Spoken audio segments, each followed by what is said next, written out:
Hello everybody. Today we'll be covering the 2023 USNCO Original Local Exam. I will be solving these questions in order. Here on the left you can see I have the test, on the right I'll be showing some work. And if you're interested, calculator of choice will be the Casio, just Casio FX911ES plus, I don't know, just any scientific calculator will do.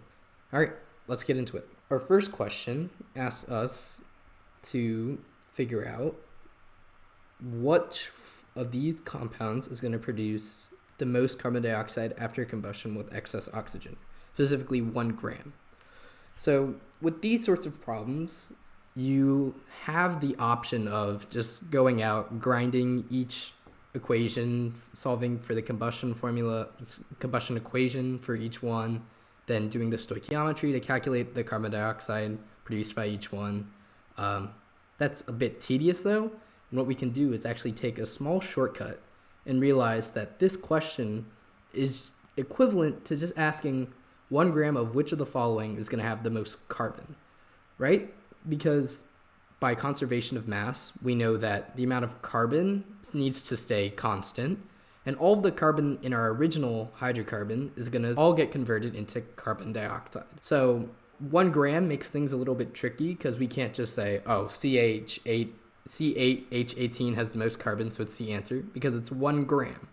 And 1 gram of CH4, for instance, has many more moles than 1 gram of C8H18.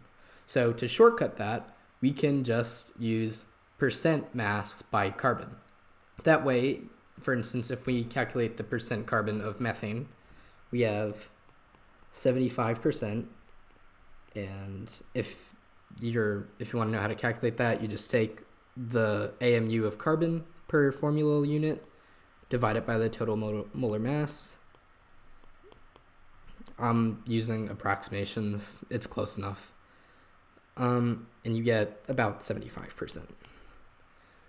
If you run the calculations for all the others,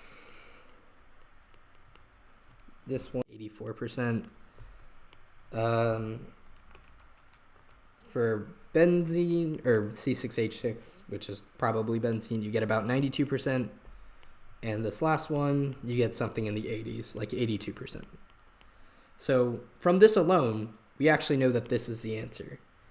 And if you want to walk through it a little bit, you could imagine multiplying each of these percentages by 1 gram, and that would give us, for instance, 0.75 grams of carbon in 1 gram of methane, 0.84 grams of carbon in 1 gram of propane, so on and so forth.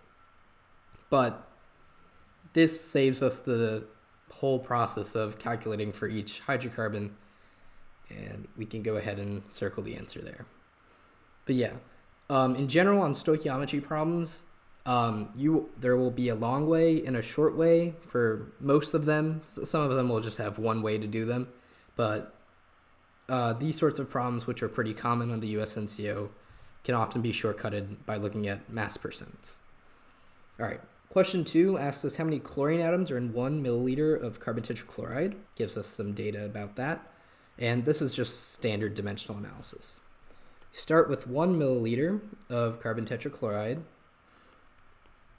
We multiply that by its density, because we'll probably want to get to the mass. So 1.59 grams per 1 milliliter. Then we'll convert this to moles using the molar mass. 1 mole over, as given, 153.8 grams. And then we realize that for every mole of CCl4, we're going to have 4 moles of chlorine atoms.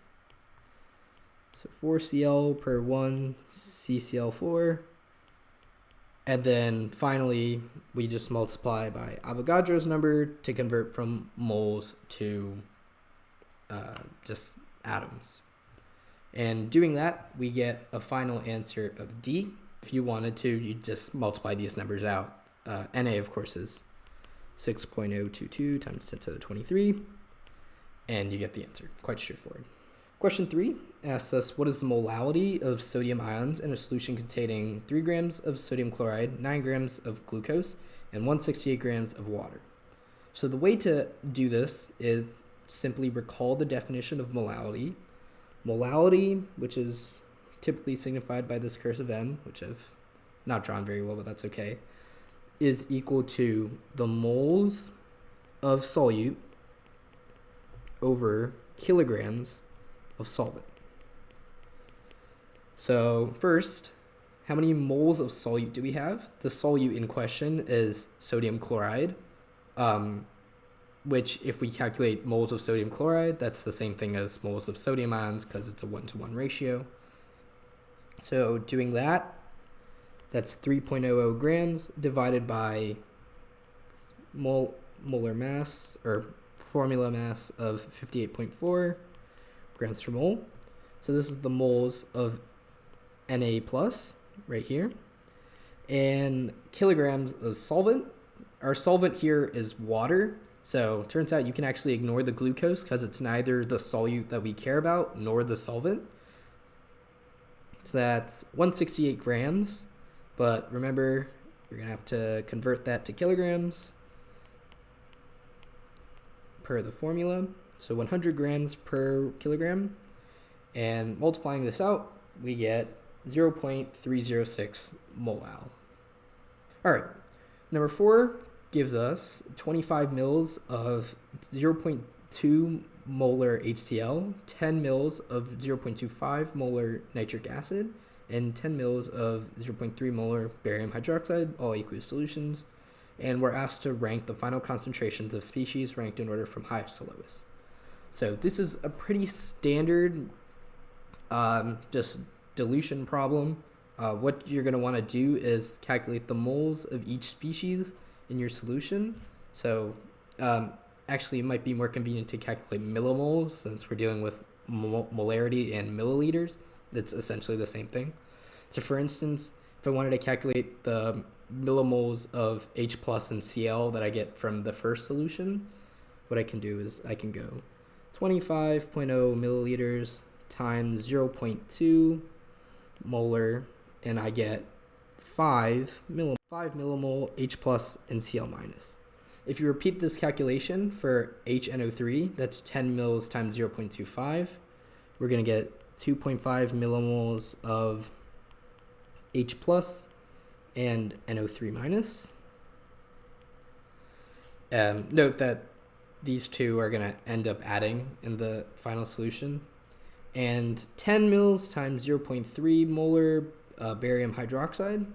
So 10 times 0.3, I guess I'll write this out as well for consistency's sake. And again, my drawing is not that good. 3 millimole of Ba2+, but quickly note that it's not barium hydroxide 1 and 1. It's barium hydroxide with 2 hydroxides, just because that's how you balance the charges. So we get 3 millimoles of barium, but actually have 6 millimoles of hydroxide. Now, before we just start ranking things, one thing you might note is that having 7.5 millimoles of hydronium ions and 6 millimoles of hydroxide ions in solution doesn't work.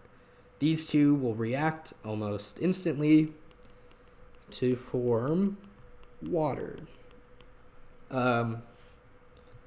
So what we can do is first, let's just write everything out. So we have 5 millimoles Cl, 2.5 millimoles nitrate, 3 millimoles barium, 7.5 H plus, 6 OH minus. These two are going to cancel out 1-to-1, so just subtract 6 from both of these since hydroxide is the limiting reagent. So we're going to have not quite 0, but pretty close to 0, at least for our concerns, much smaller than all other species, and about 2.5. Yeah, there you go. One way you can check is by eliminating options quite quickly. So you know Cl is going to have to be the biggest, so you're going to immediately eliminate these two. And if you compare the relative concentrations of barium to hydrogen, you know there's more barium than hydrogen, so you can eliminate C. These sorts of questions, they're very conceptually simple, but can trip you up very quickly. 5, we have an organic compound that can be prepared from 2 other organic compounds according to the balance equation below. If 10 grams of the product is reacted from 10 grams of one and 10 grams of the other, what is the percent yield of this reaction? So, simple stoichiometry. What we're going to want to do first is figure out which one of these is the limiting reagent. So we have 10 grams of, I'll call it aniline, AN for short, and 10 grams of AC, the acetic anhydride. Actually, maybe AA might be better. What we do here is we think about the molar masses of both of them.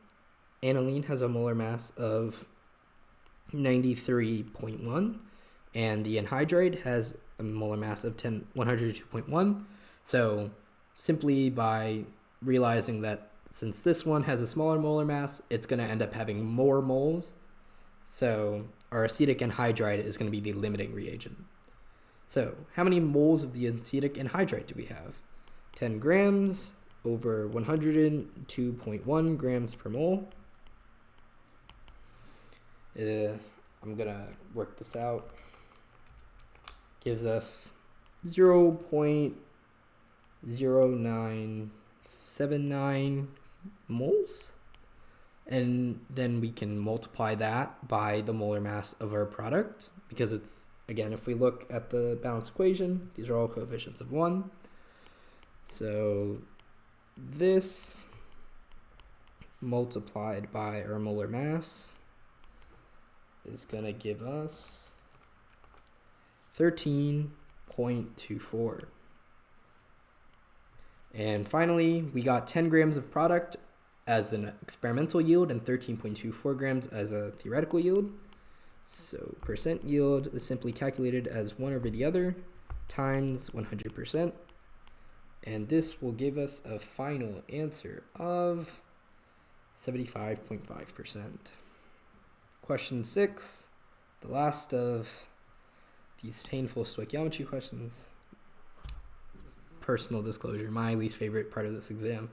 We have 10 grams of a metal chloride salt dissolved in 90 grams of water, and the solution has a vapor pressure that is 8.6% lower than pure water. What is the identity of this metal? So vapor pressure, I guess depression. The general formula we're going to want to be thinking about here is Raoult's law, which states that your vapor pressure is going to equal the mole fraction of volatile that we're talking about here times the idealized vapor pressure. Now, conveniently, we know that our vapor pressure is 8.6% lower than the idealized vapor pressure. That means that from some simple math that it is 91.4% of the idealized vapor pressure. So chi, or our mole fraction, is simply 0.914. There you go.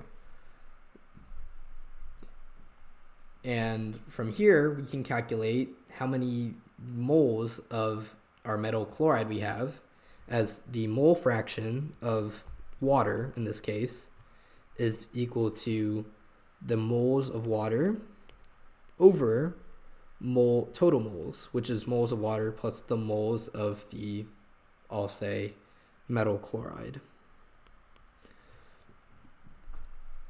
So if we do this calculation quickly, and to calculate moles of water, it's just 90 grams over molar mass of water, which is about 18 grams.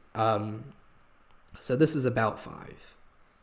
Again, I'm doing a little bit of rounding to save time. So 5 over 5 plus this mole fraction equals 0.914. If we go ahead and do that calculation quickly,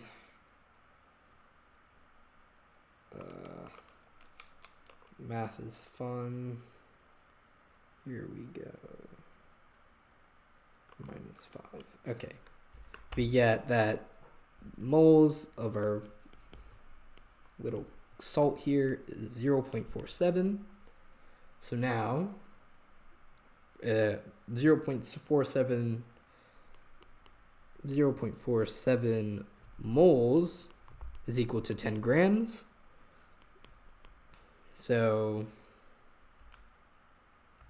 10 divided by answer. We have 10 grams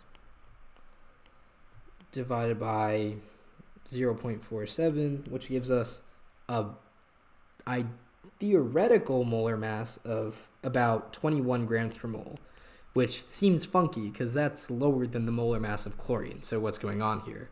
What we have to remember is that this moles component from metal chloride actually has a secondary component, which is that when this salt dissolves, it actually counts twice. So for instance, if I had NaCl and I added it to water, that counts twice as Na plus and Cl minus.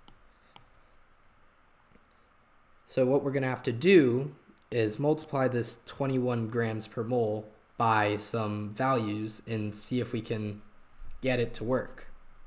So for instance, if it was MCl, and so this is M plus 1, Cl minus 1, and this dissociates into M plus, Cl minus. This value for our moles, total moles, is going to mean that the moles of salt we have is divided by 2. So instead of 0.47 moles, we'll have like 0.24 moles of salt. Because when it dissociates into 2, we get 0.47 moles of ions. What that means is for our grams per mole is that instead of 21 grams per mole, it will be 42 grams per mole of our salt. Does this work for any salts? Well, you can consult the periodic table, and it approximately works for lithium chloride, which has, this is about 6.9, this is about 35.45, and this adds up to 42.3-ish.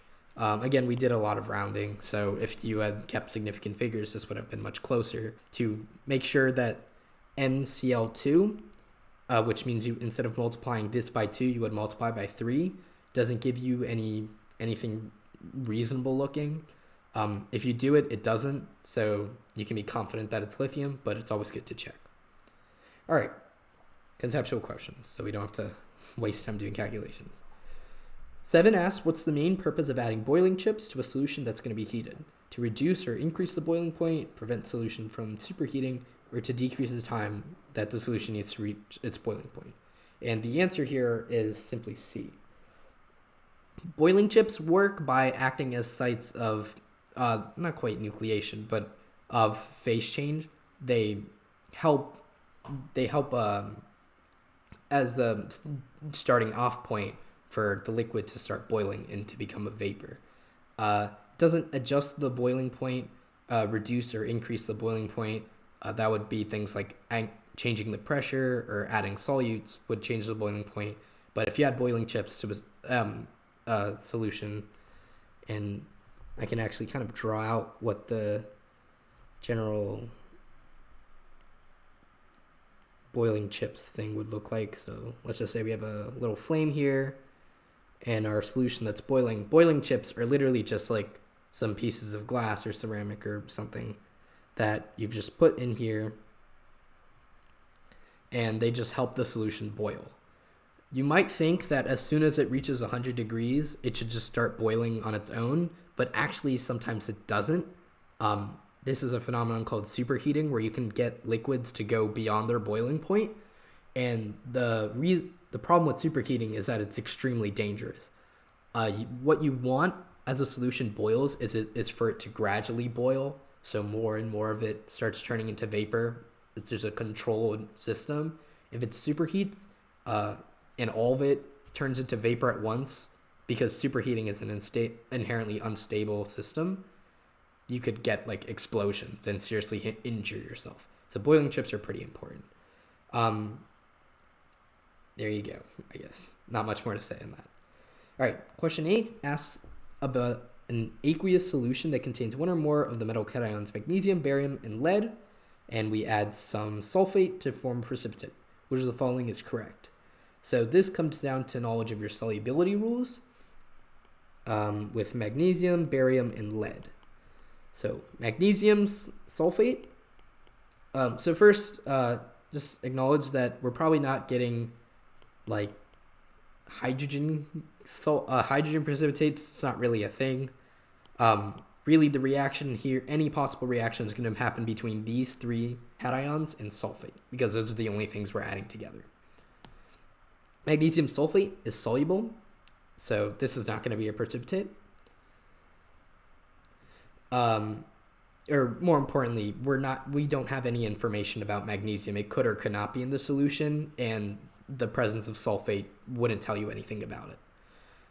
Barium sulfate is precipitate, and so is lead sulfate. These two are both precipitates. So what that means is that if you add sulfate to a solution and precipitates, we know it has to contain either barium or lead. Because if it contained neither of those and it only had magnesium or nothing at all, you wouldn't get a precipitate. So we look for the choice that corresponds to that, and it's C. You can actually eliminate A, B, and C right off the bat based on just knowing that magnesium sulfate is soluble.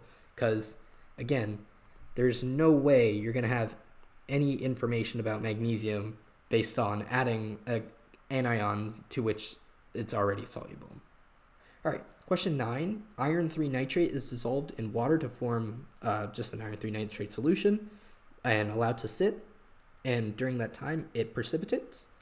So what is going on here? This might seem a little bit strange. You do nothing to it, but it forms a precipitate. Well, it turns out iron likes to react with hydroxide, or iron 3, to form iron 3 hydroxide, which is a very insoluble salt. And just so happens that water always has a small amount of hydronium ions and hydroxide ions running around. If you're unfamiliar, it's the autoionization of water. This is a reaction, familiar with acid-base chemistry, has an equilibrium constant of 10 to the negative 14. There you go. And what this means is that you're always going to have some hydroxide ions running around in solution. And that's why you get iron 3 hydroxide after letting it sit. So how do we fix this? Well, what you can do is, if we're making hydroxide, iron 3 hydroxide, one thing we could do to avoid making a hydroxide precipitate is just lower the amount of hydroxide we have. And by the nature of this equilibrium right here, if we increase the amount of hydronium we have, we will decrease the amount of hydroxide we have, because these two are inversely proportional. This is a constant again, 10 to the negative 14, and at room temperature. So no worries there. So how are we going to increase the hydrogen ion concentration or decrease hydroxide? First choice, sulfuric acid. Perfect. This should work quite well. Potassium hydroxide, you are adding hydroxide to the solution, so this is clearly not the option. Bicarbonate forms a weakly basic solution, so it won't hurt you too much, I guess, but it's not helping you. And sodium chloride, completely neutral. Both ions don't do anything in solution, so we can ignore that as well. So 10. 10. Adding hydrogen peroxide to which of the following will not result in gas evolution. So hydrogen peroxide forms a gas. It can do it by itself, or it can do it if you introduce an oxidizing agent. So if you introduce oxidizing agent, you can get, you will get oxygen gas and some protons and electrons. So this is the half reaction for that. So what this means is if we just add any oxidizing agent to this, it should work wonders and get us our oxygen gas. So the first choice, sodium hypochlorite, NaOCl, very strong oxidizing agent. This should work. So if it works, again, the question's asking for not resulting in gas evolution. So if it works, we cross it off. Manganese 4 oxide. Again, this is also a strong oxidizing agent. Or not, I guess I wouldn't say strong, but it is an oxidizing agent. This would probably become manganese 2+. And this, of course, is just going to become a chloride ion. So we can cross it off. Copper 2 sulfate is an oxidizing agent. It's a little confusing because it's not quite strong enough to oxidize peroxide, but potentially it could, if you heat it, for example, maybe. Turns out that some copper compounds actually catalyze the decomposition of peroxide. That reaction is slightly different. It produces both water and oxygen. So this is not the answer. If you're confused by that a little bit, that's fine, because choice D, which is bisulfite, is definitely not going to produce gas, as bisulfite's not an oxidizing agent, it's a reducing agent. This will react with peroxide to form bisulfate, or just sulfate, and water. Neither of these are gases, so we can be very confident that this is not producing any gases. And again, this copper 2 sulfate thing's confusing. If you look it up, you'll actually find conflicting answers, but you can be sure that sodium bisulfite is definitely not producing gas. All right, question 11. You have acetyl salicylic acid, which is synthesized from salicylic acid. This is aspirin, if you're not familiar. It's isolated and dried. We have the melting point determination is done, but we might not have pure acetyl salicylic acid.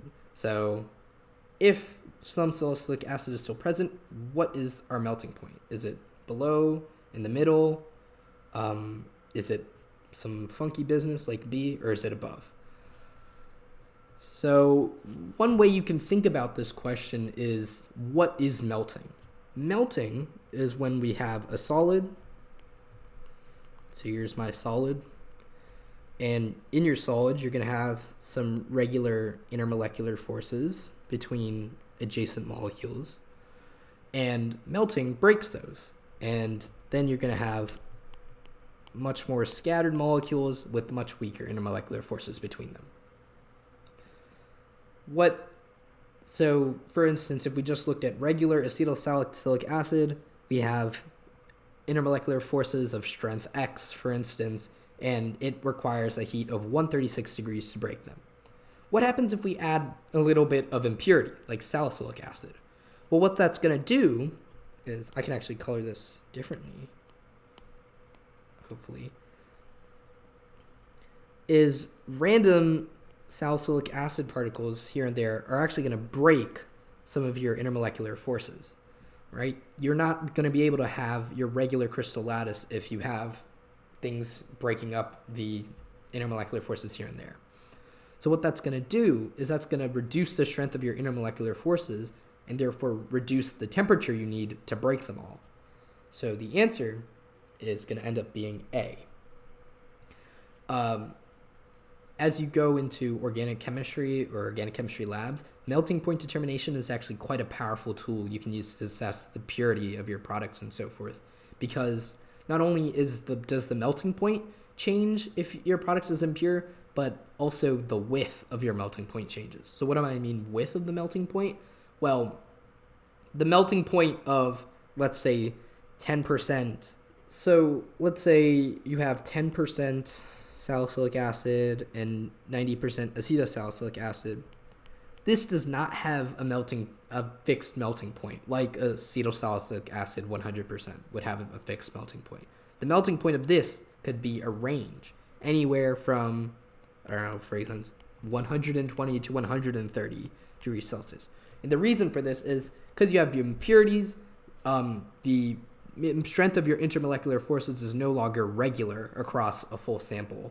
You might have some places where they're stronger, where you have relatively few impurities, and some places where they're weaker, where you have a lot of impurities. And because of that, your melting point is going to be broad. You're going to be, as opposed to if you looked at like a heating curve, for instance, where your temperature versus, your temperature, if I graphed my, it's a very bad graph. If I graph my temperature versus the amount of heat I provide, you're not going to have your nice straight lines for your phase changes. Your phase changes are more commonly going to have this weird shape where it's going to be, where it's going to go up. But as you change, phase change, your temperature is still going to be changing. So that's why we have a broad melting point. We have a 10-gram sample of an unknown metal, which is reacted with hydrochloric acid to form the divalent metal ion and hydrogen gas, which is collected over water. And we're going to try to use this to calculate the molar mass of the metal. So first, we can write out the reaction that's taking place here. You have metal reacting with H plus to get our metal divalent metal cation and hydrogen gas. Conveniently, these two are equimolar. So for every, atom of metal you have, you're going to get a molecule of hydrogen gas. So how does this relate to calculating molar mass? Well, if we calculate the amount of hydrogen gas we have, right? So let's say we had 5 millimoles. That allows us to figure out how many millimoles of metal we have. And because we have the mass, we can calculate the molar mass simply by dividing the grams that we started with, 10 grams, over the amount of moles of metal we had, which, again, is just the same thing as the moles of gas we had. So, which of the following will cause us to have a molar mass too large? If we look at this equation right here, if our molar mass is too large, what that means is that our calculated moles of hydrogen gas is too small. So, the first one says not correcting for the vapor pressure of water. So if I diagram my potential setup for this, maybe we might have some setup that looks like this. And a reaction happens here, and we collect gas over here. So this is our gaseous product. If we collect it over water, water is going to have a vapor pressure of that's not that high, but is significant enough to change our value. And water's vapor pressure means that not all of this gas is actually hydrogen gas. It's going to be a mix of hydrogen gas and water. If we don't account for the vapor pressure of water and think that this is all hydrogen gas, the amount of hydrogen gas we will put into our calculations is too high. However, what we want to do for an answer choice to be correct is for the amount of hydrogen gas to be too low. If the amount of hydrogen gas was too high, then 10 over a number that's too high is going to be a number that's too low. So this is not a correct answer choice. 2, not allowing the reaction to go to completion. Quite simple. If we don't go to completion, we don't get all of the hydrogen gas we're supposed to get. We get a number that's too low, which is exactly what we wanted here, right? If we get, say, 2 millimoles too few of hydrogen gas, that means our molar mass is going to go up by a corresponding amount. So 2 is correct. And therefore, B, 2 only, is our correct answer. Moving on. Room temperature sample of xenon gas in a metal container with a piston has a volume of 1 liter and a pressure of 4 atmospheres. Piston is moved to change the volume to 2 liters, after which the pressure reads 1.75 atmospheres. What is the best explanation of this observation? So, when we're dealing with gases and changing pressures and volumes, I just like to write out Boyle's law. PV equals, did I say Boyle's law? The ideal gas law. PV equals nRT. In particular, we all are dealing with the case of Boyle's law because P is inversely proportional to V. One way you can write that is inversely proportional to 1 over V. But if we look at the question statement here, as we increase our volume, right, our volume increases from 1 liter to 2 liters, which means that our volume doubles, we would expect our pressure to halve, right? If you double the volume, our pressure should halve. Because PV is equal to a constant. Again, just another statement of Boyle's law. But it more than halves. It goes down by more than you would expect. So how do we explain this? So the first, volume is miscalibrated and the actual final volume is 1.75 liters, right? What would happen if this is correct? If we go from 1.00 liters to 1.75 liters, that is multiplying by 1.75. That means that to go from our initial pressure to our final pressure, we should divide by 1.75. But if you do that, you get a number that's not 1.75. You get a number that's much greater, 2.29. This doesn't explain anything. In fact, it makes the difference between what we expect and what we actually have even worse. So this is probably incorrect. Next, some xenon has leaked out through the seal in the piston. This is why I liked to write out the ideal gas law, because this way we can more accurately assess the relationship between volume and pressure. Again, this is the same thing as Boyle's law. Just this nRT would become a constant of proportionality. But writing it out like this allows us to see that just changing the volume is not the only option you have to change the pressure. You could also change the number of moles. You could also change the temperature. And in particular, B, some xenon leaking out through the seal in the piston means that the number of moles of xenon we have goes down. And if the number of moles goes down, the pressure should also go down. So what this means is that our idealized pressure of 2 atmospheres could actually go down to what we actually get of 1.75 if we just leaked some gas. So this is potentially correct. But as always, we'll check the rest. The friction of the moving gases caused the temperature of the gas to increase. This is the opposite of what we want, because if we increase the temperature, the pressure should increase, right? Or at least increase after accounting for the change in volume. So if our change in volume gets us to 2 atmospheres, increasing the temperature would increase us to maybe something like 2.3, for example. That's not going to explain why we went down to 1.75. So this is incorrect. And finally, the system is correctly calibrated while sealed and remained at room temperature. Is basically saying D is saying nothing's wrong. Well, clearly something's wrong, because we can't just double the volume and then have the pressure go down by less than double. So this is also wrong. There you go. In which are the root mean square velocities of xenon, neon, and nitrogen gas at temperature and pressure ranked from lowest to highest. So the root mean square velocity of a particle is really just a fancy way of saying the velocity of a typical particle of this molecule. So what information do we have about the velocities of these particles? Well, we do have some information about the kinetic energy of each of these particles. How, you might ask? Well, kinetic energy is directly proportional to temperature. And importantly, it's not reliant on factors like molar mass or pressure or things like that. Kinetic energy being related to temperature allows us to realize that since all of these gases are at the same temperature, they all have the same kinetic energy.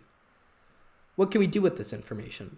Well, if all of these gases have same kinetic energy, and kinetic energy you can write out as 1/2 mv squared, if you've taken physics, we realize that if the mass of any one of these particles is increased, we have to decrease velocity to keep kinetic energy constant. So, looking at these, what this means is that if we go in order from lowest mass to highest mass, right, this is exactly the opposite order of slowest to fastest. And that makes sense. Smaller gas molecules should travel faster because they're smaller, doesn't take as much energy to get them going faster. So, this question simply asks us to rank them biggest to smallest. From here, there's only one slight hiccup, which is that this is nitrogen gas N2. So even though nitrogen has a lower lower atomic mass than xenon or neon, its molecular mass is greater than that of neon. So our order is going to be xenon, nitrogen gas, neon. All right. Go up to 15. In a sample of pure silane, which intermolecular forces are present? London dispersion or hydrogen bonding, or both or neither. London dispersion forces are present in nearly every molecule. These are dispersion forces that relate to polarizability of adjacent electron clouds. It's quite complicated stuff if you really dig into it, but I'm going to be hand wavy and just say that they're in pretty much everything. So one is true. Hydrogen bonding, however, is a different story. So hydrogen bonding is a type of dipole-dipole interaction, which from the name is when two electric dipoles interact and they get a force attracting them. And in particular, it's composed of electronegative atom bound to a hydrogen. So this is one dipole, delta minus, delta plus, interacting, draw a little divisor here, interacting with a lone pair on another atom. And this is delta minus because it's a lone pair of electrons, highly negatively charged. And you get a small IMF here. This is called a hydrogen bond. The criteria for hydrogen bonding, though, is pretty strict, and it's mainly dependent on this electronegative atom being very electronegative. Traditionally, it has to be nitrogen, oxygen, or fluorine. There are some weird cases where it's something different, but we don't have to worry about that. In particular, silane here, and we can draw out the formula or structure, fails in both regards because one, silicon is not electronegative at all. It's more electropositive, you might say. And there are no lone pairs to be seen for even if there were hydrogen bond donors, quote unquote. This thing right here is a donor, and this is an acceptor. There are no acceptors to be had, so there is no hydrogen bonding. So it is one only. 16. The melting point of an organic compound X is 5 degrees Celsius. How do the vapor pressures at solid and liquid compare at 10 degrees Celsius? So first, realize that at phase changes, the vapor pressure of the solid and liquid are going to be equal at 5 degrees Celsius. So at 5 degrees Celsius, the vapor pressure of the solid is going to equal vapor pressure of the liquid. This is just a property that vapor pressure has. Why don't we just look at the next step, which is utilizing the Clausius-Clapeyron equation, which looks something like this. This is the Clausius-Clapeyron equation. You can just replace K with vapor pressure, and it holds true.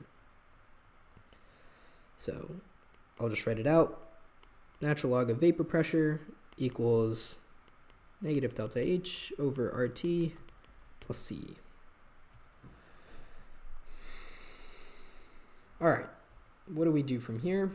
Well, what we can realize is that delta H to get a gas from a solid and liquid is going to be different. In particular, for a solid, we're going to be looking at delta H sublimation to go from a solid to gas. And for a liquid, we're going to be looking at delta H of vaporization. Simple. But as sublimation isn't quite going from solid to liquid to gas, but thermodynamically, for enthalpy, since enthalpy is a state function, you can look at it as going from a solid to liquid to gas. We can actually write this as delta H fusion or melting plus delta H vaporization. What does this mean? Well, what this means is that the enthalpy of to get to a gas is higher for that of a solid than that of a liquid. So what we can do from here then is utilize our equation here and realize that the vapor pressure of a solid increases faster with temperature compared with that of a liquid.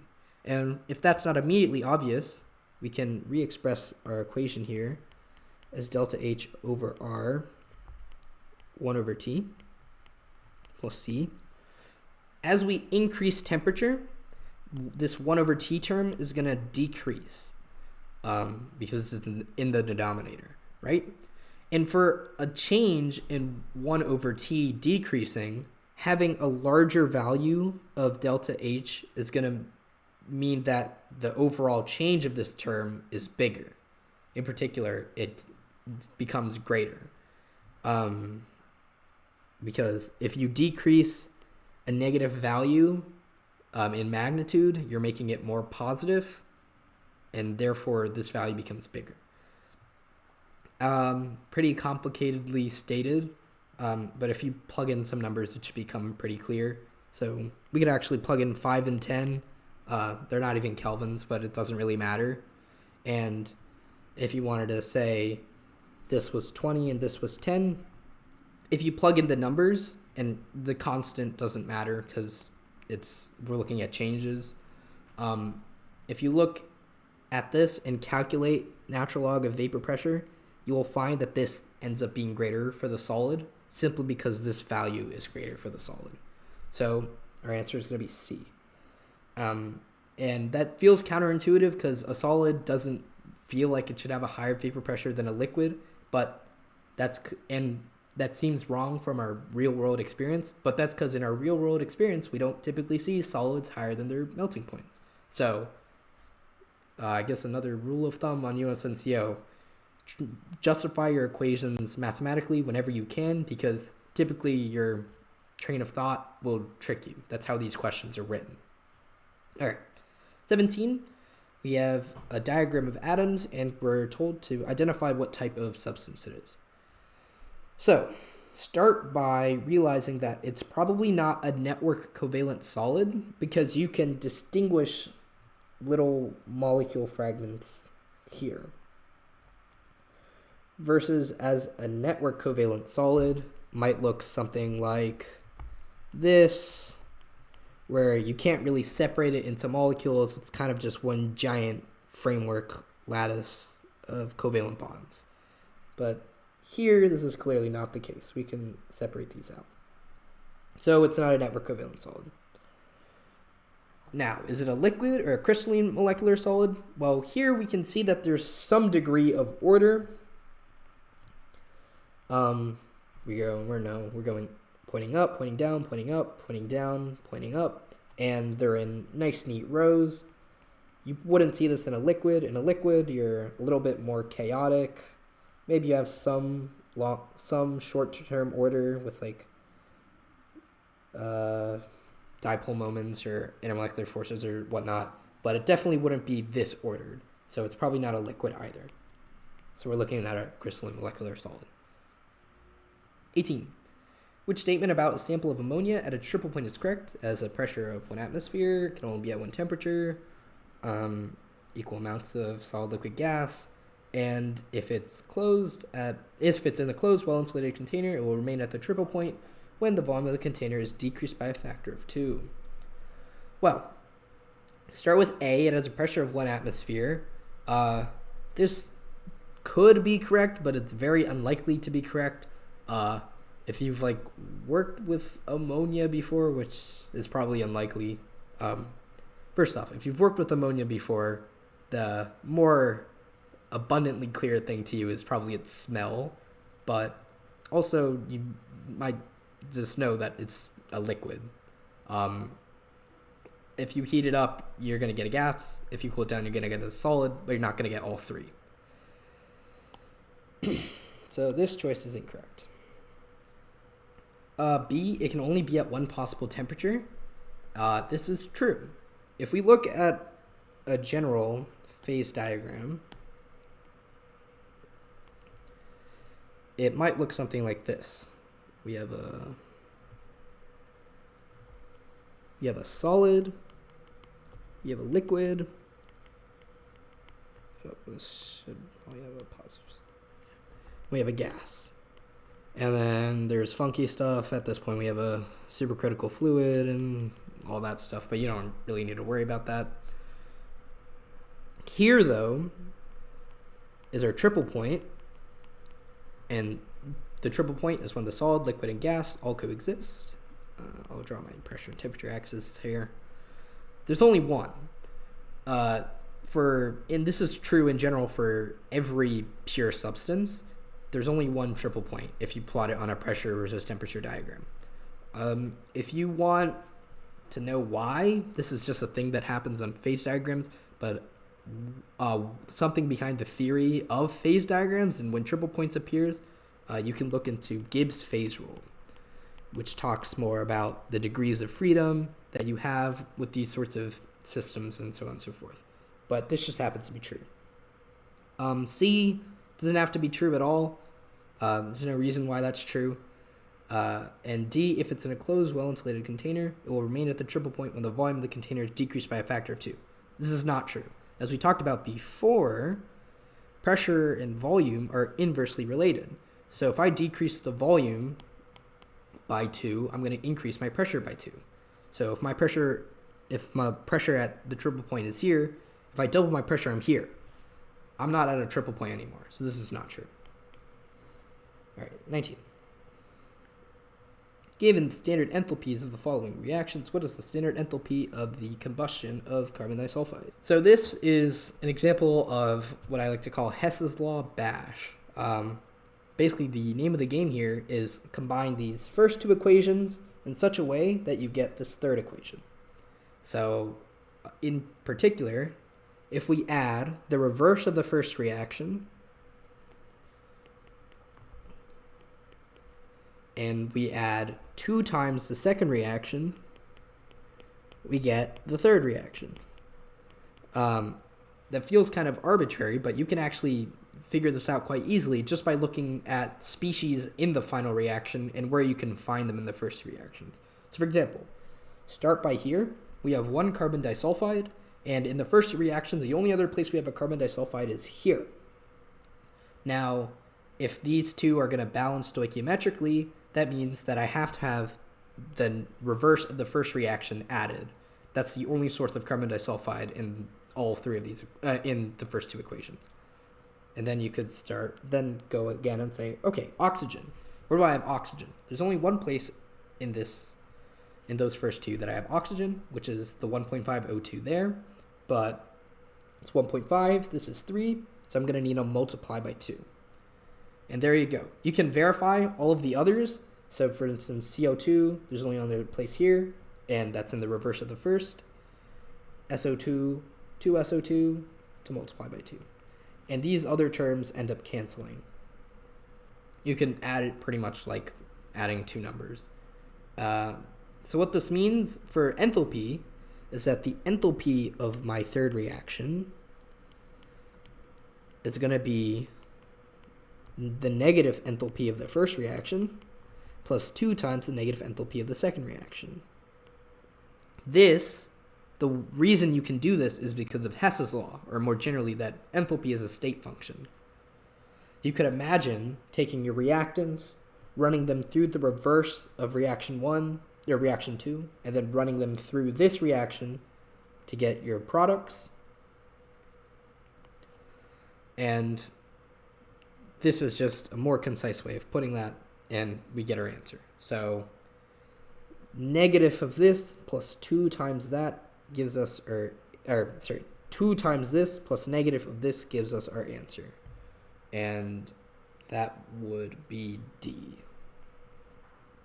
All right, 20. Which one has a standard enthalpy of formation greater than 0?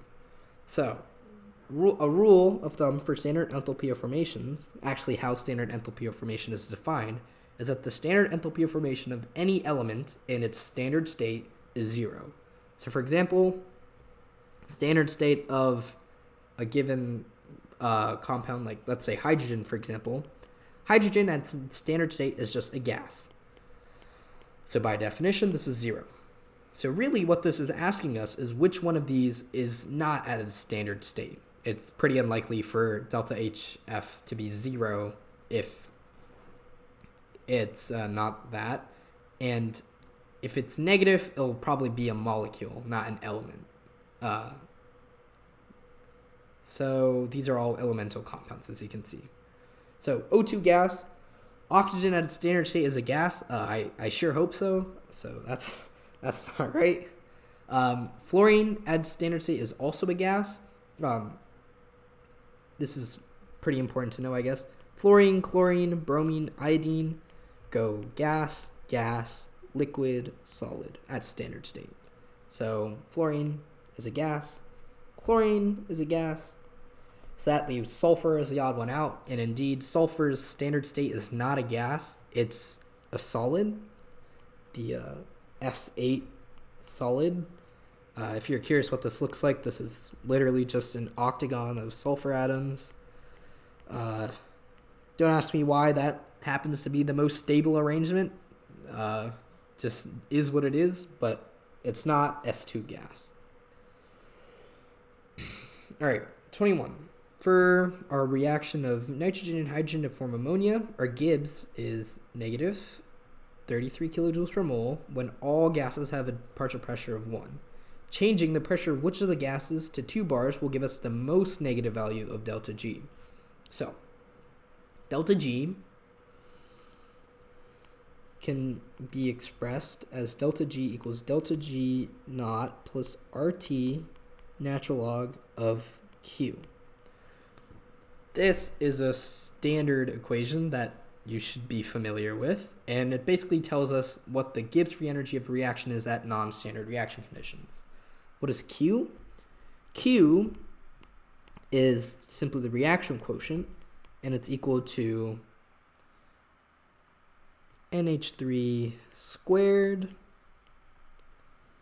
over N2 H2 cubed, standard equilibrium quotient. Now, if we want delta G to be negative, or most negative means the lowest, we're going to want this term to be the lowest, which means we're going to want our reaction quotient, which I'll write out again so you can really see it, to be the lowest possible. So, essentially what we're doing is we're going to double the pressure of one of these gases and see what makes this the lowest. First, let's double ammonia. If we double the numerator, and it's squared, so we're actually quadrupling the numerator, that's obviously going to increase, not decrease, so that's not what we're looking for. If we increase the denominator by double, that gets us 1/2, which is good, I guess. But if we double hydrogen, we half, but it's cubed, so it's 1/8. So the answer is hydrogen, because hydrogen is what doubling hydrogen is going to lower the reaction quotient by the most. There you go. And these are incorrect. All right, 22. Gallium melts at 29.8 Celsius with fusion of 5.59 kilojoules per mole if equal masses of solid gallium initially at 20 C and liquid gallium at 35 C are mixed. What percent of the gallium will be solid after the mixture has reached equilibrium? So this is a standard case of heat transfer. We're told right away that the solid gallium is at its not quite its melting point, but we're gonna end up at the melting point of gallium, because if all of these numbers indicate that there's some solid gallium and some liquid gallium, and the only place where you can have both solid and liquid gallium is the melting point. So for all future calculations, our final temperature is going to be 29.8 degrees Celsius. So first, what we do is let's transfer some energy from the solid gallium and liquid gallium. So how much energy will it take to get the solid gallium to 29.8 degrees. Well, it's going to take mc delta T. This is our formula for heat transfer. So this equals, how many grams of gallium do we have? We have, it says equal masses. So for convenience sake, I'm just going to assume 1 mole to make our lives easier. So MC, I'll change that to just C. Yes. 26.2.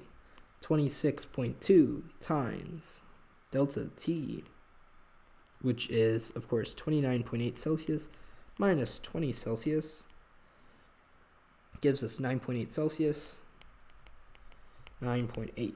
And that is going to give us a final answer of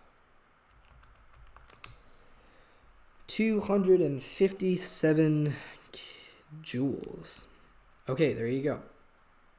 Now, and again, this is energy that's going to have to be absorbed from somewhere. Luckily for us, we have a source of energy, that being from the cooling down of liquid gallium from 35 to 29.8. So that is Q, again, Q equals C delta T, which equals now 28, because that's the heat capacity of liquid gallium, times delta T, in this case is 29.8 C minus 35 C,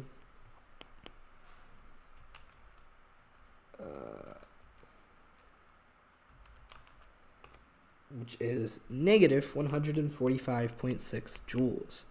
Problem here is that this doesn't balance out 257 joules that it takes to get the solid out. So what other sources of energy do we have to get the solid up to 29.8 C? Well, when we freeze liquids, that releases energy. The freezing of a liquid is exothermic, you might say. So in particular, we need to freeze enough of this gallium, which this is the opposite of fusion. This is freezing. So the delta H of this process is going to release 5590 joules per mole. But we don't need to freeze an entire mole. We just need to freeze enough so that this number plus whatever we get out of here equals this number. So how do we calculate that? 257 minus, okay, I'll approximate 146. When you do your math, don't approximate like I am. This is not very smart. You get 111 joules approximately. So 111 joules over 5590 joules per mole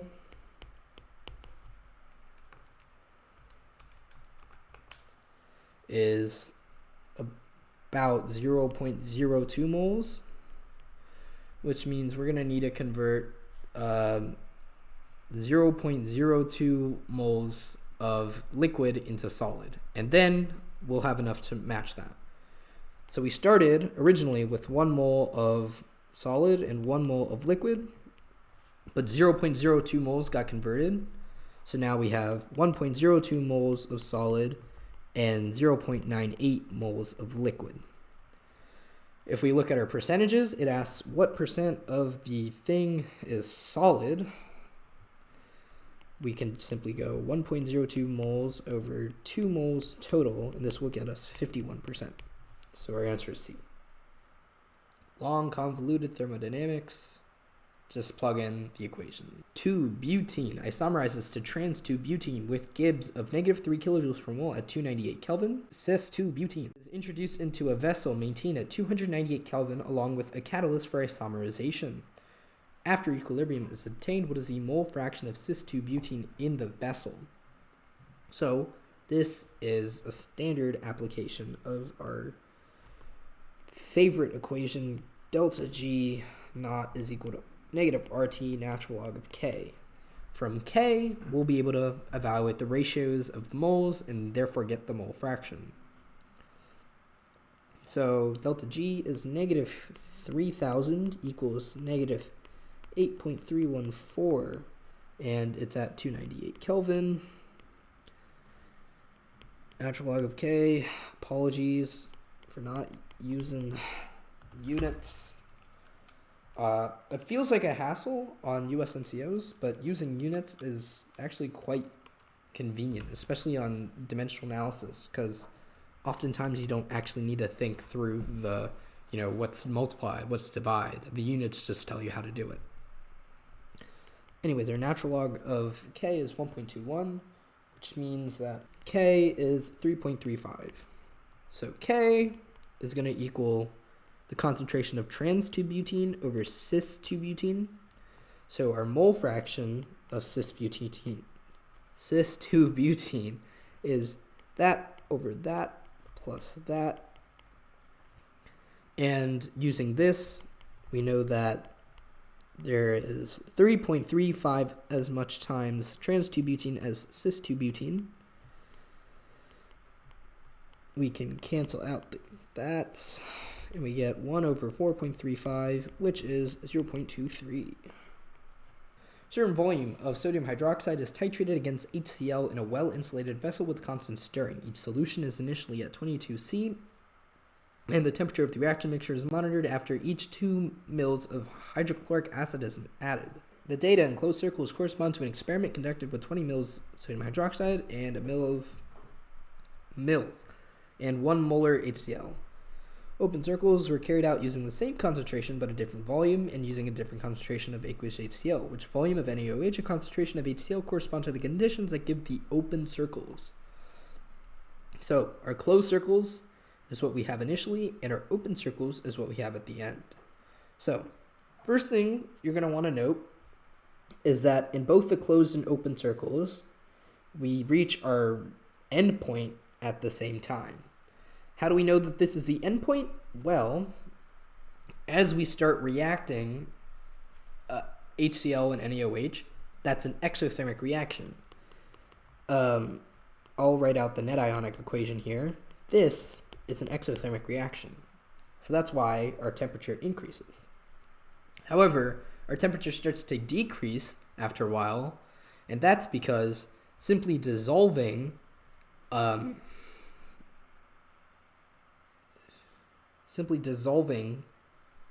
solutions, and also these two are originally at room temperature, right? So we're adding a room temperature liquid to a slightly hotter liquid. That's going to decrease the temperature of the hotter liquid. And after some point, there's no reaction occurring because you've used up all of your NaOH. So that's why our temperature starts decreasing. That point here at the very tippy top is our endpoint. There you go.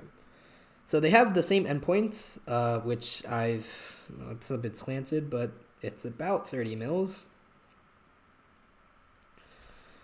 And so therefore,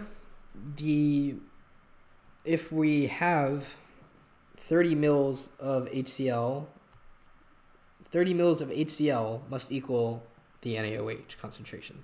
So immediately we can rule out things like B, for example, because if this ratio is going to give us an endpoint at 30 mils, then you can't change that ratio. If we added more NaOH without changing the HCl, that's going to cause this endpoint to move this direction. If I increased HCl without increasing the NaOH, that means I'm going to not need as much HCl because its molarity is higher. So that's going to cause it to move this direction. Only when this ratio of 20 mils to 1 molar is same are you going to have the endpoint at the same point. So this we can rule out, this we can rule out, but 10 mils and 40 mils are still accurate. So which one is it? Well, from here, note that this reaction simply gets to a higher temperature than this reaction.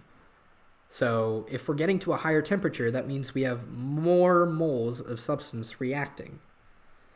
So if we're comparing the open circles to the closed circles, that means our answer choice should have less moles reacting because it gets to a lower temperature. So what does that mean? That means that it's going to be D, because that's less NaOH, less HCl reacting, and therefore lower temperature. 25. Hydrogen and nitrogen react. We've seen this before. Noted Haber process. If the concentration of H2 is changing at negative 12 moles per liter per second, at what rate is NH3 changing? So this is a simple conservation of mass. For every 3 moles of hydrogen that we lose, we must gain 2 moles of ammonia. So if negative 12 moles per liter, we multiply this by 2 moles of ammonia for every 3 moles of hydrogen, and also multiply by negative 1 because while we're losing hydrogen, we are gaining ammonia. This gives us plus 8. There you go. 26. Irreversible reaction, R forms P has rate law, rate equals KR squared, which of the following graphs is going to be linear. So, a rate law of KR squared indicates a second order reaction, which just so happens has a relation of 1 over R is equal to T. If you want to derive this, you could use some integral calculus. I will briefly show it, I guess. Reactant is equal to negative KR squared, because as the reaction progresses, you lose reactant. You can rearrange this. It's a separable differential equation. dr over r squared equals negative k dt. Integrate. You get negative 1 over r equals negative kt plus c. Negatives cancel out. And you get 1 over r equals kt plus c. 1 over r as a function of time. There you go. Yeah, you can do this for pretty much any rate law. As long as you know calculus, I suppose. All right, 27. For this reaction, the following mechanism is proposed. What rate law is predicted by this mechanism? So, in any mechanism, the rate law, or the rate of the reaction, I suppose, is just equal to the rate of the slowest step. This isn't always the case, but whenever it says that every reaction in a reaction is fast except for one reaction, which is slow, this is the rate limiting step, and whatever its rate is will be the rate of the reaction. So our rate should be K times reactant 1 times reactant 2. We look for this answer and we don't find it. Why? This is an intermediate. This is not a reactant or a product, so it shouldn't appear in our rate law. How do we get the concentration of this if we don't know it? Well, we have conveniently an equilibrium in this first step, and since it's fast, we can use what's called the pre-equilibrium approximation and just assume that it's at equilibrium. So what does it mean if it's at equilibrium? Well, that means that the equilibrium constant is equal to HOOBR over O2 times HBr. There you go. So we can rearrange this and find that HOOBR equals capital K times O2 times HBr, and that our rate is equal to lowercase k times capital K. This could end up just being its own constant. O2, HBr, and then we get a second HBr from here, so it's HBr squared. And we have our answer. 28. The radioisotope 99 MTC undergoes gamma decay with rate constant 0.116 inverse hours. How much time is required for its activity to decrease to 10% of its original activity? Well, this is a standard case of first order kinetics, which takes the form of I'll say reactant again. Reactant equals your initial constant of reactant times e to the negative kt. Activity is just equal to your constant times your reactant. So you could write, if you plug this in, A over K in for reactant on both sides, and cancel out the K, you just get A equals A naught e to the negative KT. Essentially the same equation. If A has decreased from 10% of its original, doing the math, and you get 19.8 hours. And yeah, like I just did, if you see a mistake, just go back and read the question again. Because chances are, and you might have made a calculation mistake or something, but chances are if your number is really far off, you just misread the question.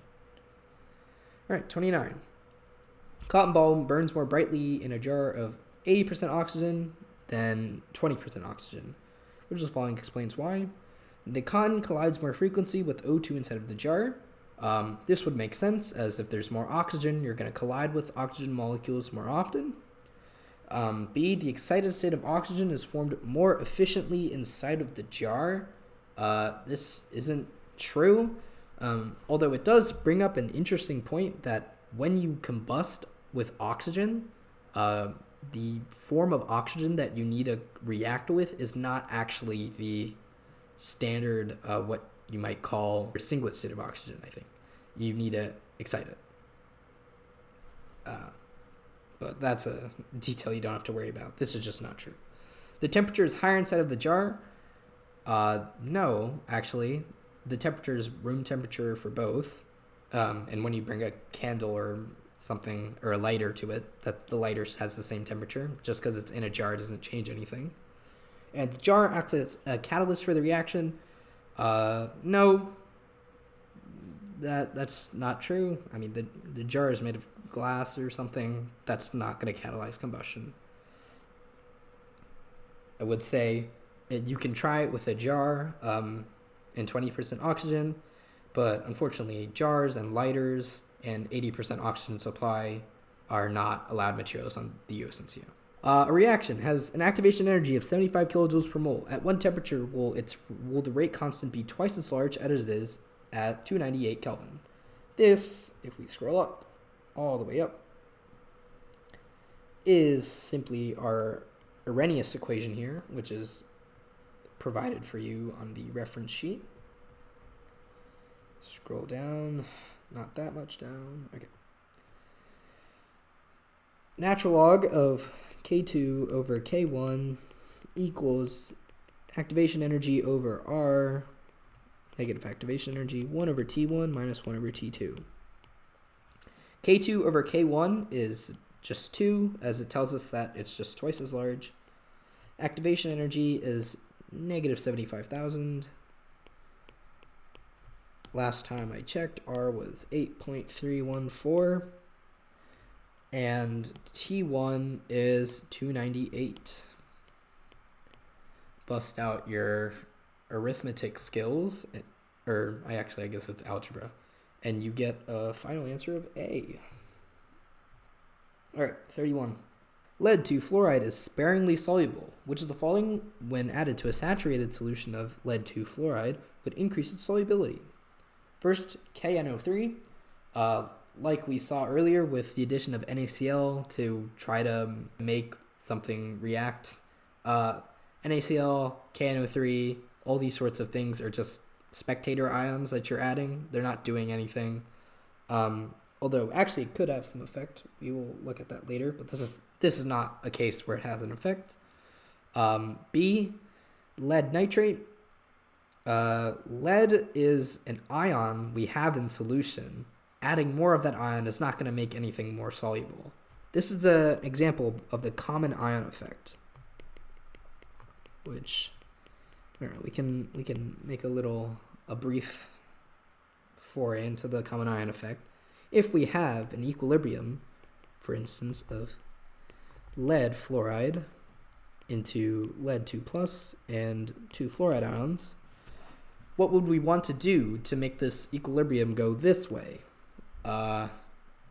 Certainly, we do not want to add more lead or more fluoride, because by Le Chatelier's principle, if you add more products, the equilibrium will shift backwards. Oh, it's mirrored, isn't it? Okay, shift backwards. There you go. So B, if we add lead, that's an ion we're forming when we dissolve lead fluoride. So that's not good. Kf, we have fluoride. That's an ion we're not wanting to have. So that's also not right. Which leaves us with the final answer of HNO3. So it must be correct. If you ask why, well, note that once you have fluoride in solution, fluoride is actually a base, which reacts with acid to form HF. If we add acid, or add protons to the solution, which is exactly what HNO3 does, we can get this reaction to shift left, and therefore decrease the amount of fluoride. If we decrease the amount of fluoride, this reaction goes right, which is what we want. We want this to be more soluble, so by adding acid, we're effectively removing fluoride ions from the solution, making the lead-2 fluoride more soluble. So it's D. The pH of a solution of a monoprotic acid is 5.30. What is the Ka of boric acid? Well, you'd never ask. First thing we want to do is translate that pH into a hydrogen ion concentration, which is conveniently done with the definition of pH. And this gives us 5.30. 5.01 times 10 to the negative 6. All right, and if this formula isn't clear, this is just a rearranged version of this formula. Just both sides to the power of 10. Okay, what do we do from here? Well, Ka equals hydrogen ion concentration, acid concentration over acid concentration. Conjugate base concentration. So, what is our acid concentration? There you go. What's our base concentration? Well, the only source of protons in this is from the dissolution of our acid. From every proton we have to get an anion.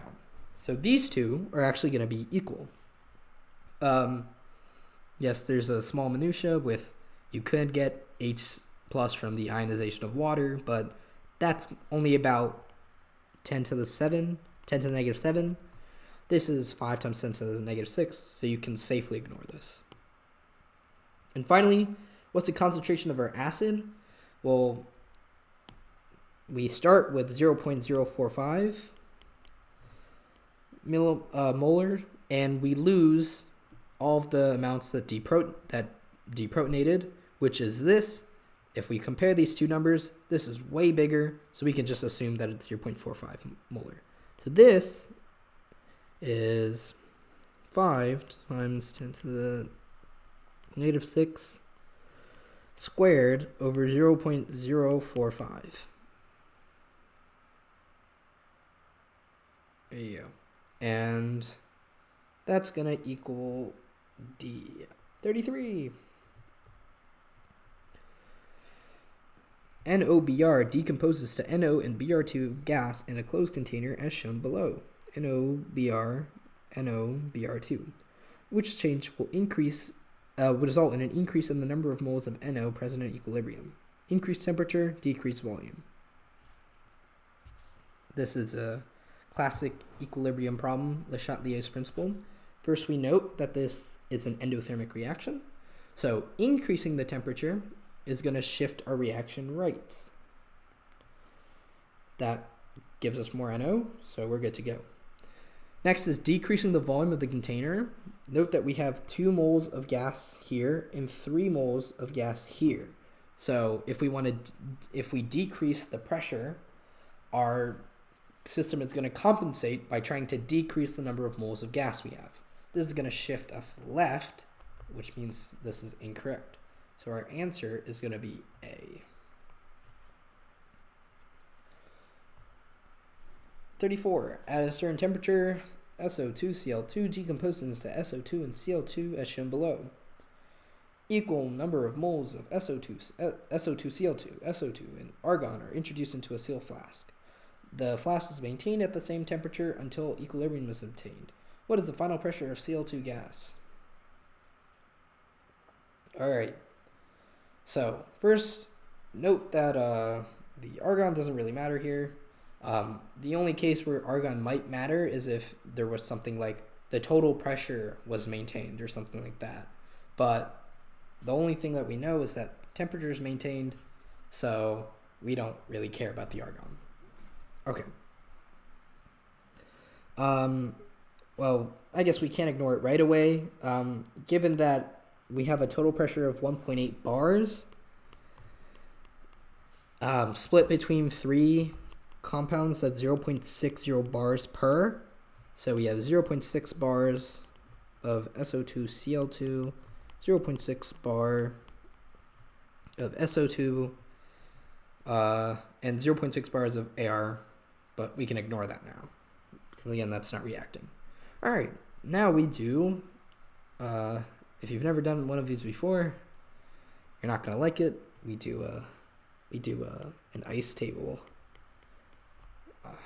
traumatic memories for my AP chemistry friends. This is, if you've never seen this before, this is a convenient way to map out all the concentrations you're working with in an equilibrium problem and helps you calculate things. So we start with 0.6 bars of this, 0.6 bars of that, and nothing of Cl2. As we don't have one of the products, we're going to automatically shift right no matter what.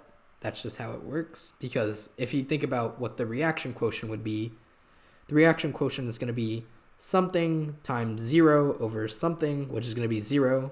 And if your reaction quotient is 0, you're obviously going to shift right. So we lose some reactant and we gain some product. 0.6 minus x, 0.6 plus x, and x. These are our equilibrium concentrations. Oh, this stands for initial change equilibrium, if you were curious why it's named that. All right, so we have our Kp is equal to x, which is the Cl2, 0.6 plus x, which is the SO2, and 0.6 minus x, which is the SO2Cl2. X equals, I think, 0.23. There you go, 0.23 bars. And this is already our pressure of Cl2. So there you go.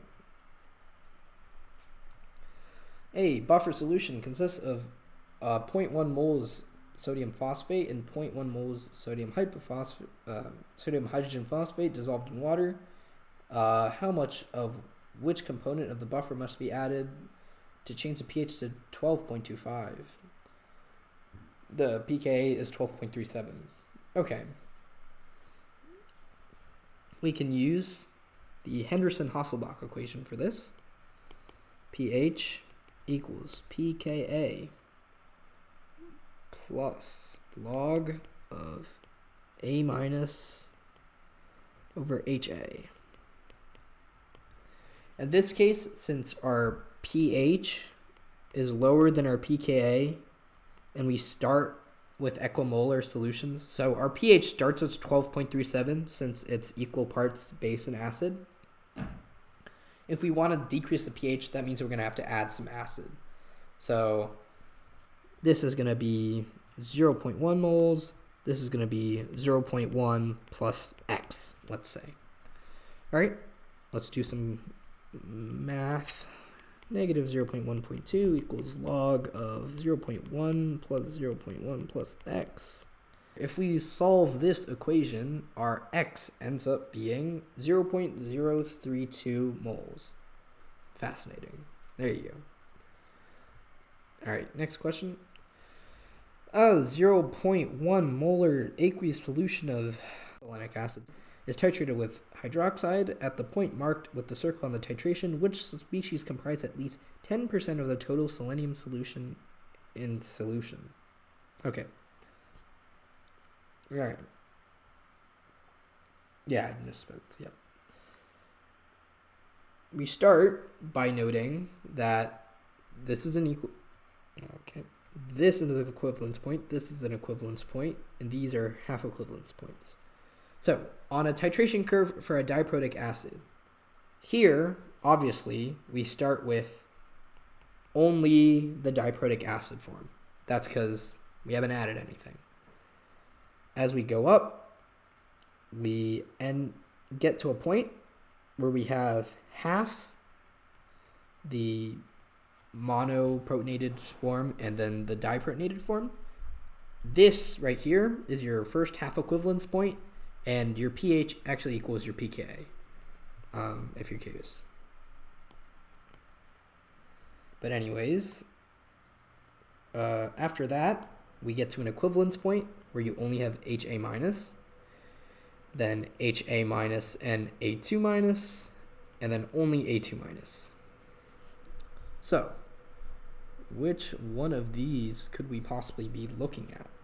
Well, if we're at this circle, we're going to be closest to HA minus, A2 minus. So it's probably going to be HSeO3 minus and SeO3 minus. But you might ask, well, it's 10%, right? What if we had like 9% SeO3 minus, right? What if they were doing a classic USNCO troll?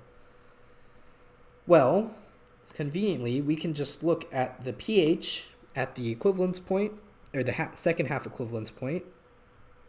I'm going to use a ruler for this, actually. Can I use a ruler? Yes, I can. There you go. And here. And we can compare them. Now, for the pH to be, or for one of these species to be less than 10% of the other, your pH is going to have to be off from the half equivalence point pH by more than 1. And we can use the Henderson-Hasselbalch equation once again if you want to rationalize this.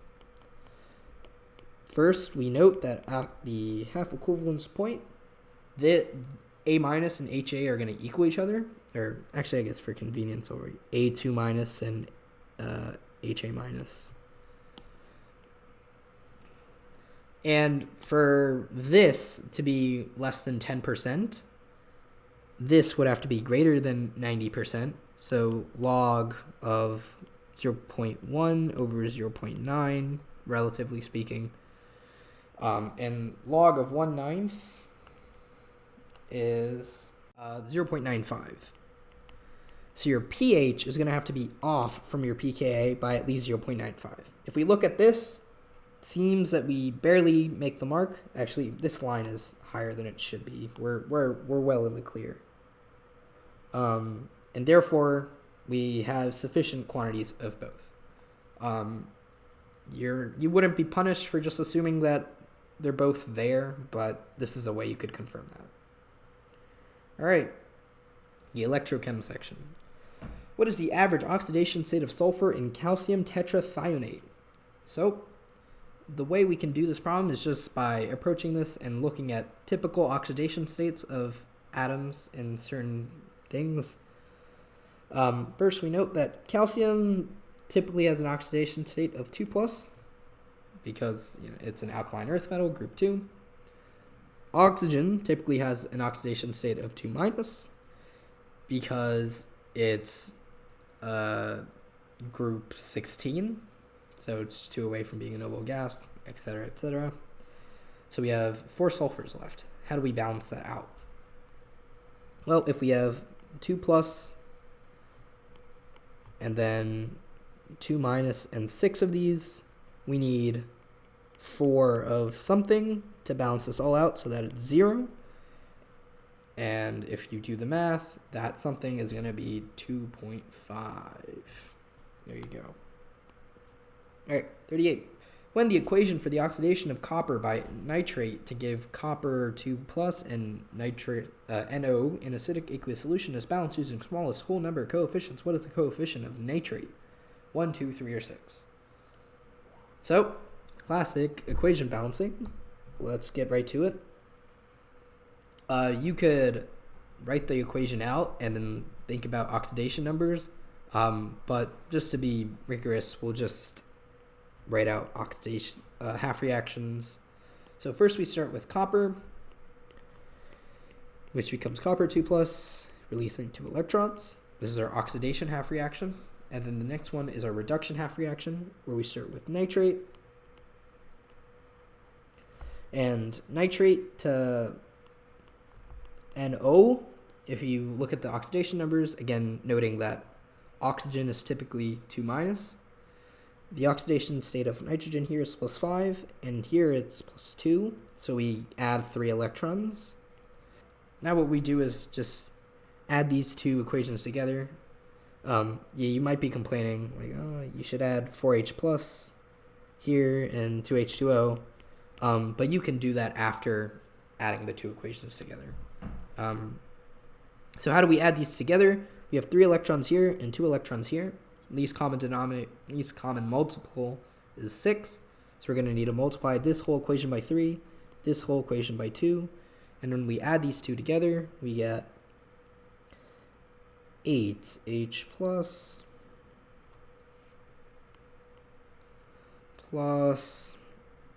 2NO3 plus 3Cu gives us 2NO plus 3Cu2 plus 2NO.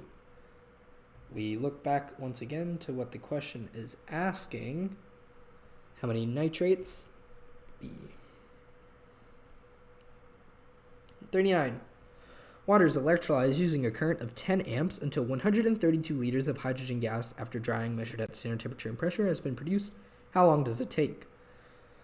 So, first we should write out the equation of hydrolysis of water to form hydrogen gas.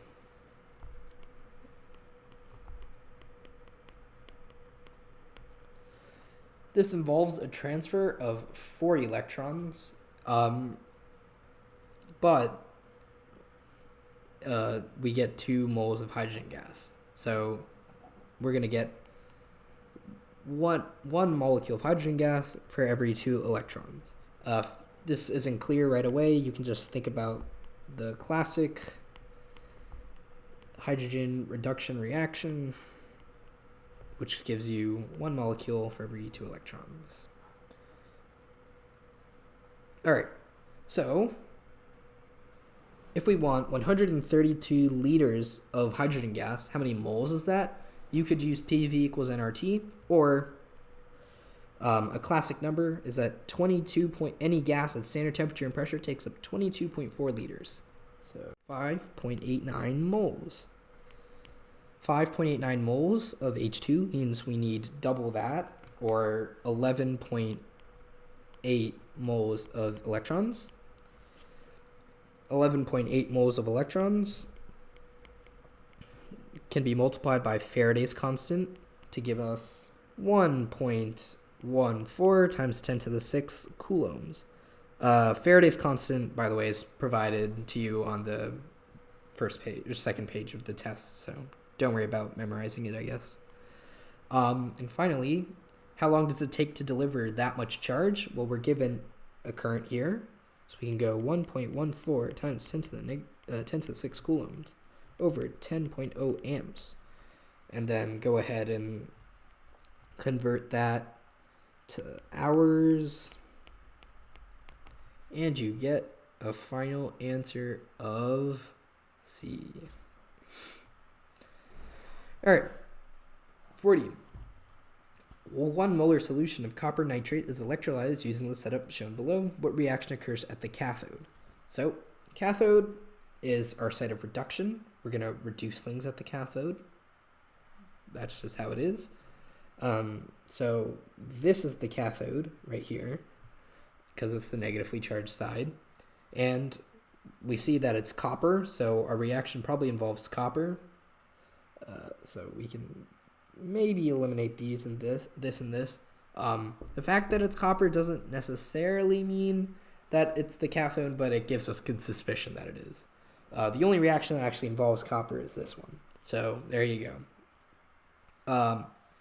If you're curious about how we can be confident that that's the reaction that's going on, Note that the only other possible reduction reaction would be something like the formation of hydrogen gas, the hydrogen reduction reaction again, and that has a lower standard reduction potential than copper 2+, if you're curious. All right, what is E naught for the oxidation of mercury 1 ion by silver ion? E naught for a reaction, I guess you could write it like that. It's just your standard reduction potential of your oxidizing agent. So in this case, it's going to be Ag plus minus the standard reduction potential of your reducing agent, which in this case is Hg2 plus, since that's what it gets reduced to. If you want to be more formal, you should probably write it out like this. There you go. Just do the math, and this is negative 0.11. And yeah, just taking note of what's being reduced and what's being oxidized. Straightforward.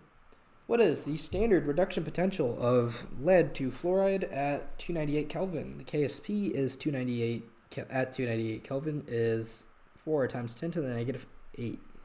All right. So this is going to be a fun problem.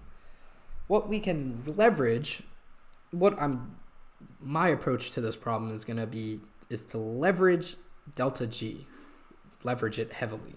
So what do I mean by that?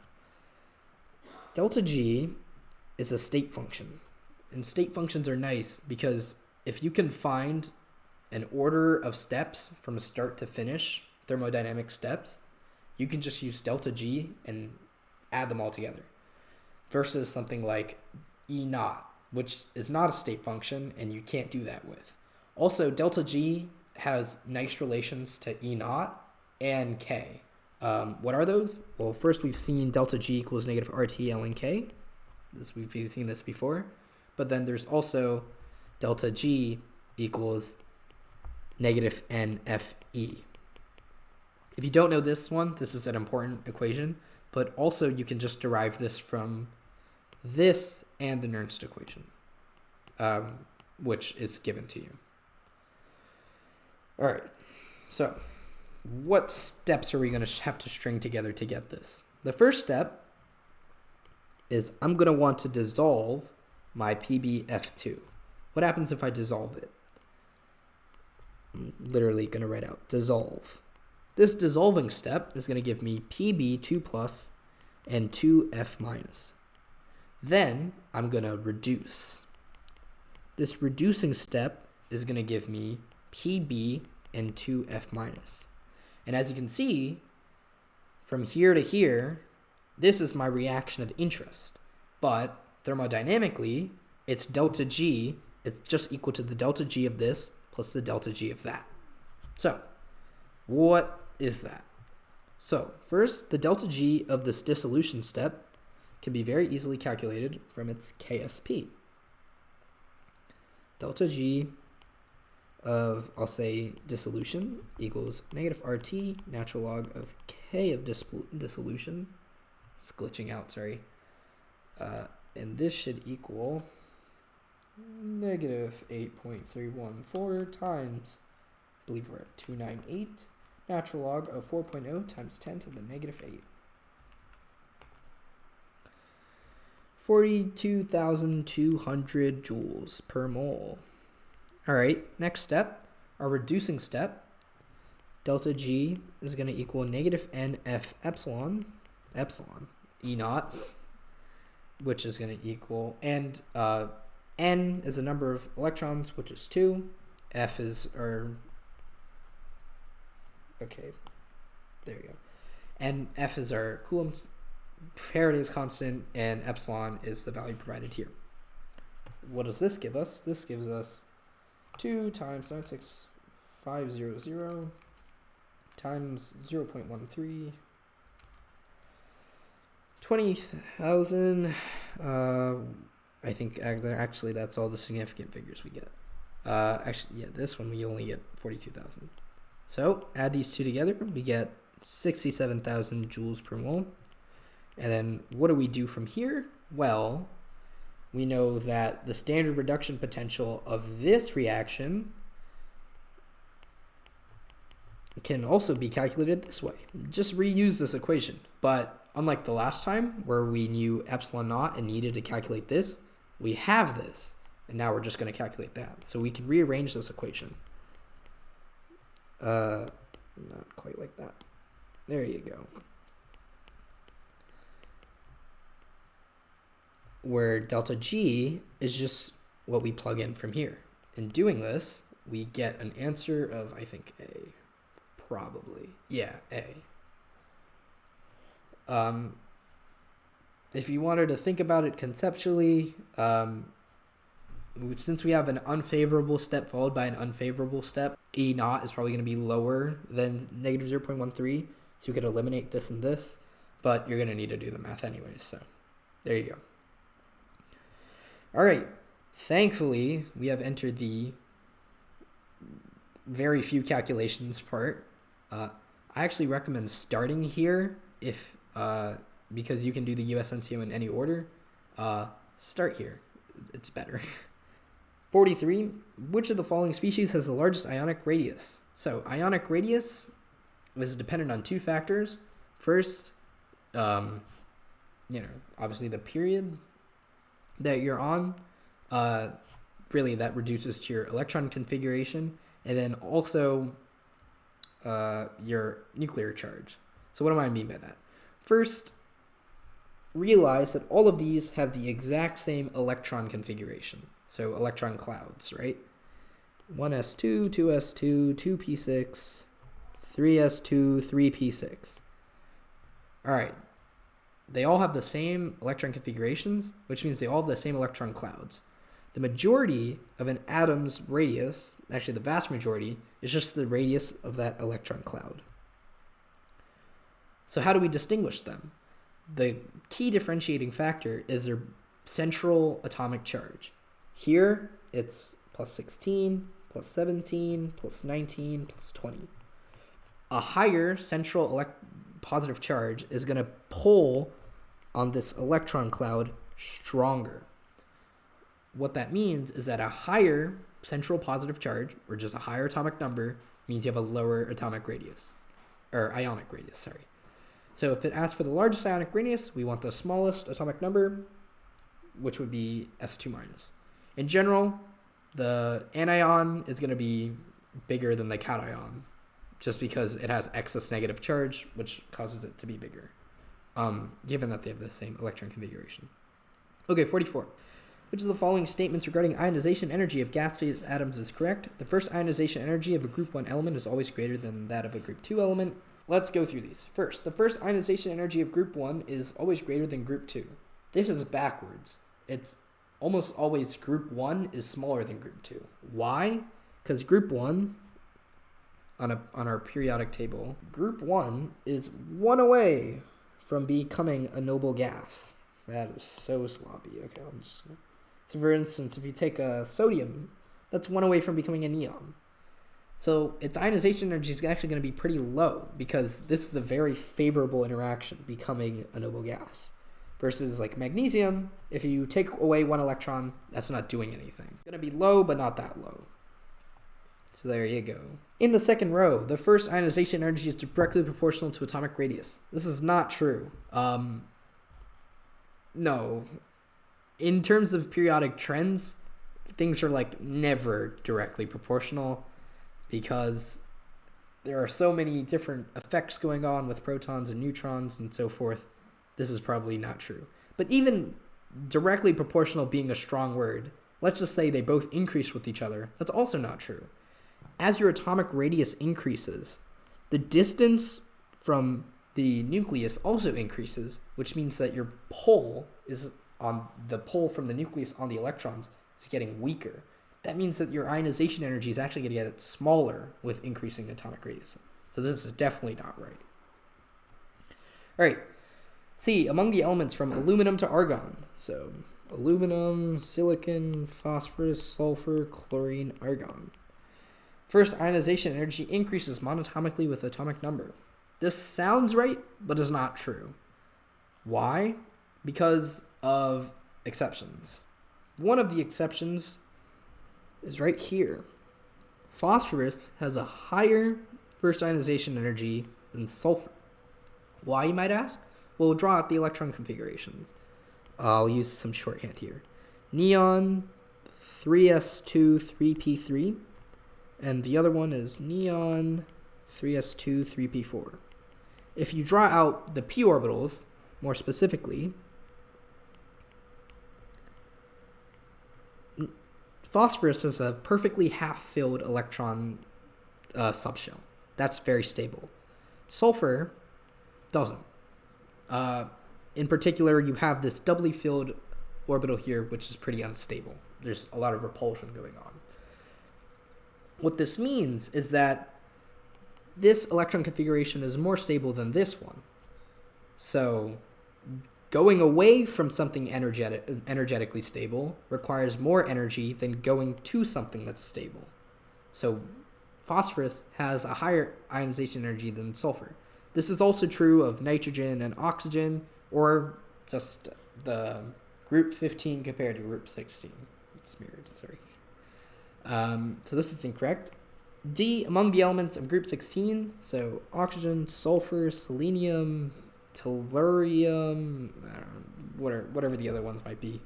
First, ionization energy decreases monotomically with an atomic number. This is true. We go down, and we go down. Why? Well, it's the same reason I just talked about, right? As your atoms get bigger and bigger and bigger, which is what's happening when you go down a group, it becomes easier to pluck an electron from a very far away electron because the nucleus, that distance is getting bigger. If you want to really put numbers to it, there's Coulomb's law, which tells you K, Q1, Q2 over R squared equals your force. As this radius gets bigger, the amount of force that's pulling the two together is getting smaller. So there you go. D is the correct answer. 45. How many electrons in the ground state gas phase aluminum atom have quantum number L equals 1? Let's write them out. 1s2, 2s2, 2p6, 3s2, 3p1. L equals 1 means that we're looking at a p orbital. Any electron in a p orbital is going to be L equals 1. This is the angular quantum number, and that tells you the type of subshell that you're going to be working with. The first one gives you the energy of the electron. Second one gives you the subshell that it's in. Third one gives you the specific orbital within that subshell it's in. And the fourth one gives you the spin. So how many electrons do we have in p orbitals? 1, 2, 3, 4, 5, 6, 7. There you go. All right. What is the ground state electron configuration of a gas phase Mn2 plus ion? So the first thing we're going to do is write out Mn, and then we can take away electrons to get to 2 plus. So why don't we do that? 1s2, 2s2, 2p6, 3s2, 3p6, 4s2, 3d5. Yeah, you can double check that. Those should add to 25 because that's atomic number of Mn. So to go from Mn to Mn2 plus, we're going to have to remove 2 electrons. Which 2 electrons? You might think just 3d5 because that's on the very end. No. We're going to remove the 4s2 electrons. Those are, when you remove electrons from a transition metal, the s electrons are the first to go in general. There are obviously exceptions because there's exceptions to everything, but this is just how it is for transition metals. And you can kind of remember it because that 4 is higher than a 3. Those are easier to remove, so on and so forth. So remove those, we get 1s2, 2s2, 2p6, 3s2, 3p6, 3d5, which is this answer. All right, 47. What wavelengths of light are capable of breaking a bond with a bond strength of 425 kilojoules per mole? This is just a simple case of converting energies to wavelengths. So first, energy equals, we're going to want to convert this kilojoules per mole to just the energy of a single bond. What is that? That's going to be 429 25,000 joules over Avogadro's number, 7.06 times 10 to the negative 19 joules. Next, we can realize that energy equals HF, where this is Planck's constant, this is the frequency. And if we want to be quicker, we can realize also that lambda times frequency, lambda is your wavelength, this is your frequency, equals the speed of light. So energy equals HF equals HC over lambda, if you just plug F into this from this formula. So lambda, rearranging this equation, lambda equals HC over E, which equals, if you do a little bit of math, 281 nanometers. So now, is that going to be a greater than or a less than? To break a bond, we're going to need light that has more energy than that bond does, right? If we have less energy, the bond's not going to do anything. But if we have more energy, it can break. Light that has lower wavelengths has higher energy. Again, you can see that from this equation right here.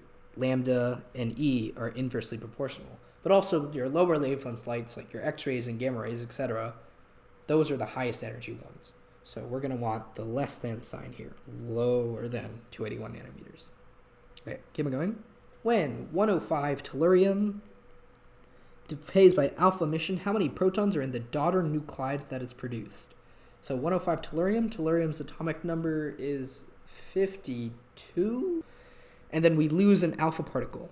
An alpha particle is a helium nucleus, which is four total nucleons, 2 protons and 2 neutrons, and gives us 101 10, atomic number 50. You can check these two numbers add to 105, these two numbers add to 52. 50. There you go.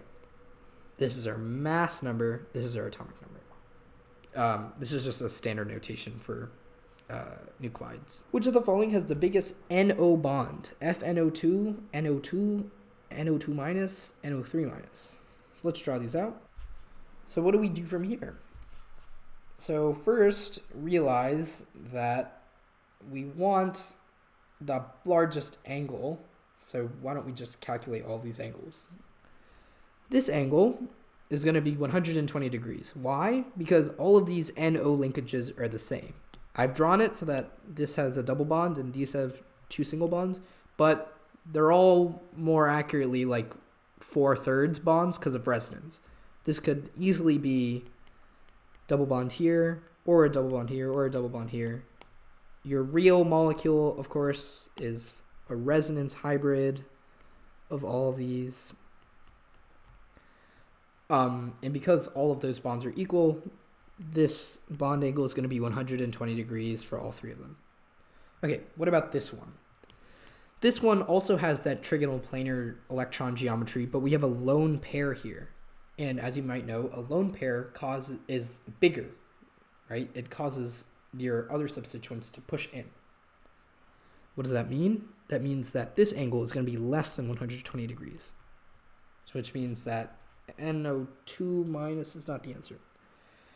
This one has a single, like an electron radical, pushing the 2 bonds together. That doesn't have as much repulsive power as a lone pair, and in fact has less power than even a bonding pair.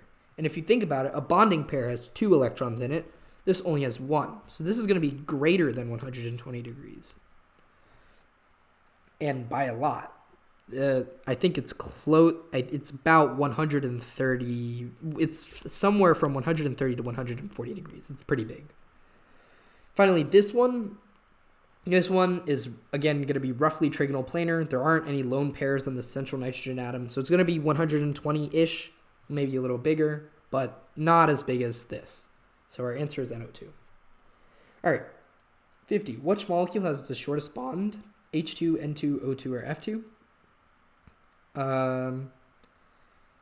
Simply speaking, it should just be H2, I think.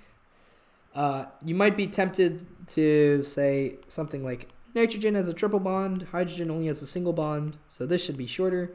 But again, hydrogen, these atoms are just so small that this bond is really small. And of course, it can't be oxygen or fluorine because those are double bonds and single bonds. This is a bit tricky, but just realizing that hydrogen atoms are so small that bond is going to be short no matter what. Which of the following are described by molecular orbital theory as having a bond order of 2.0? So molecular orbital theory is going to allow us to predict the bond order of certain molecules by having us calculate the number of bonding electrons they have, anti-bonding electrons we have, and then using the bond order equals number of bonding electrons minus number of anti-bonding electrons over 2. So let's draw out the molecular orbital diagrams. Here we are, and I think there should be mixing in both cases. If you're unfamiliar with what that is, that's not a big deal. Here we have pi 2p and another pi 2p, a sigma 2p, then pi 2p star, pi 2p star, sigma 2p star. And then how many p electrons does this have? Oxygen has 4, carbon has 2, so we're going to have 6 total electrons to put into this. 1, 2, 1, 2, 1, 2. 6 bonding electrons minus 0 anti-bonding over 2 gives us 3. So that's not 2, so this is incorrect. How about NO? N has 3. So 1, 2, 3, 4, 5, 6, 7. 6 bonding minus 1 over 2 equals 2.5. Not 2, so it's neither. If you're wondering why I didn't draw out like the 1s or 2s, those are going to cancel out anyways if you drew them. So this is sigma 1s star, sigma 2s star. These are going to be completely filled. You're going to have 2 bonding, 2 anti-bonding. Like are going to cancel out. Doesn't influence your result. All right. 52. Which of the following is the best description of the geometry of IF7? Oh, that's interesting. All right. IF7 is quite literally an I surrounded by 7 fluorines. And kind of curious why this is a USNCO locals question, but this Vesper molecular geometry, or VSEPR, you might know only up to 6, but this is 7, and that just happens to be pentagonal bipyramidal. Yeah, if you think you can visualize these in your head a bit, this is like that, where these 6 are all on the same plane, and then you have one jutting out. That's not as stable as you could be. You're not using this everything below that plane, so that doesn't make any sense. And heptagonal planar is you just stick everything in one plane, which obviously isn't going to be stable, because if you're sticking everything in one plane, you have all the space above, all the space below that you're not using at all. Capped trigonal prismatic. If you're unfamiliar, I believe that's also 7, but just not correct. This is a real funky USNCO question, but there you go. Wait, carbon monoxide has a very small dipole moment? Why is this? 1, the carbon-oxygen pi bonds are polarized in opposite directions from the carbon-oxygen sigma bonds, so the bond dipoles tend to cancel each other out. This is just a bunch of nonsense, if I'm going to be honest. I think they threw some words together. No, there's no reason why those bonds should be polarized in different directions, so that's not right.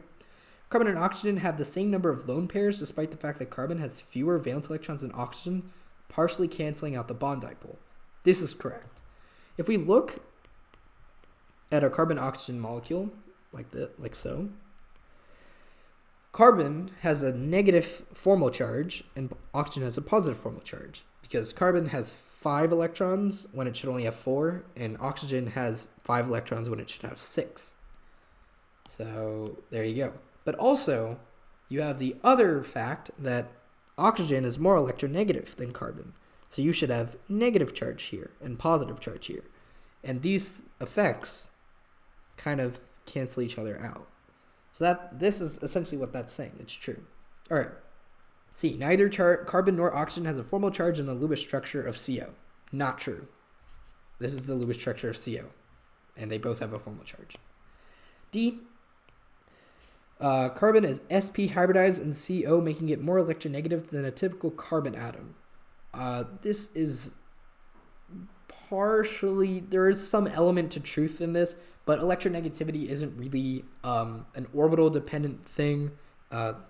This is, it's something that sounds kind of true, but isn't actually true. B is true.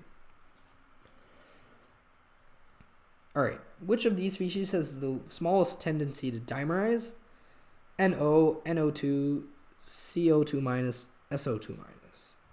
So this should probably be that. Yep. So if we just draw out what the molecules are for each of these when they dimerize. So if A dimerize, we get N2O2, which I'm not sure is a real compound, to be entirely honest.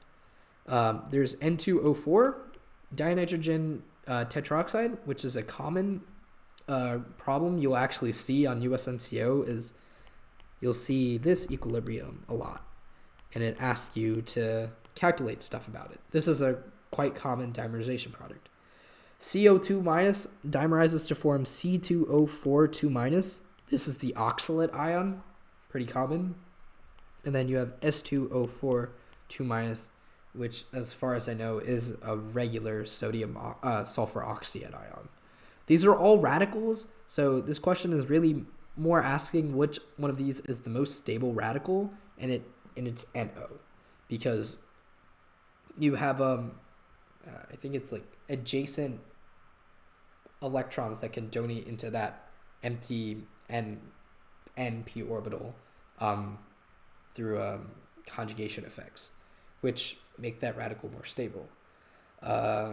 That's a very, very hand-wavy way of saying that NO is a more stable radical than NO2, CO2 minus, SO2 minus.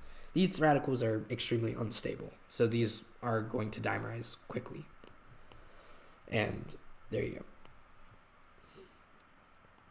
Yeah, quite hand-wavy, as it is with USNCO, but a lot of this is just chemical intuition with recognizing other products you might have seen before, and also just understanding that radicals next to like a high electron density tend to be more stable. All right, our final stretch. Here we go. Organic. How many stable 1-carbon molecules contain both hydrogen and chlorine and no other elements? So, both hydrogen and chlorine. What this means is that we're not going to have access to things like CH4 or CCl4, as these have only hydrogen or only chlorine along with carbon, but this requires us to have both. So we can have something like CCHCl3, CH2Cl2, CHCl3, 1, 2, 3. Our answer is 3. Yeah, the key to this question was seeing this both. This could be a tricky question for you. Okay, which property best accounts for the fact that acetic acid is far more acidic than ethanol in aqueous solution? Acetic acid has this formula, general structure. Ethanol, just this structure. The key difference between these two is it looks almost exactly the same, except that instead of just hydrogens on ethanol, we have another carbonyl group. This makes the atom more acidic because now, when we deprotonate, we have resonance. This can resonate between two different resonance structures, making our conjugate base more stable. Whenever our conjugate base is more stable, our initial acid is more acidic. The answer choice that talks about this is C. That's correct. A is incorrect. Ethanol is miscible with water, so that's not a possible thing for something to be more soluble than that.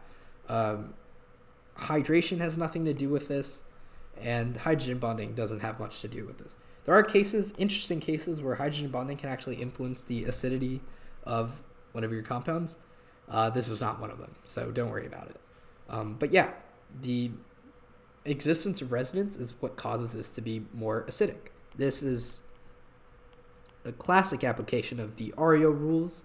This stands for atom, resonance, if I could spell resonance, induction, and orbitals. That you can read about in any organic chemistry textbook. But yeah, these are the precedence rules for determining how acidic or basic or just acidic things are. And in general, by using these rules to figure out which of your conjugate bases are more stable, that leads you to figure out which acids are more acidic. There you go. So, which of the following isomers of xylene would only produce single mononitration product on treatment with HNO3 and H2SO4? These conditions, when applied to an aromatic ring, are classic examples of electrophilic aromatic substitution. Essentially, what you're going to do is you're just going to stick an NO2 group on. This is an example of nitration. It says mononitration, so we don't need to worry about like adding 2, for example. So we just have to figure out which one of these only has one possible place to put a nitro group. The first one, obviously, has more than one mononitration product. I'll draw it out here. Here we are. You could have, I can mix up the colors for this. Yep. You could have a nitro group here, or you can have a nitro group here. You might be wondering, why can't you have a nitro group here, for example, or here?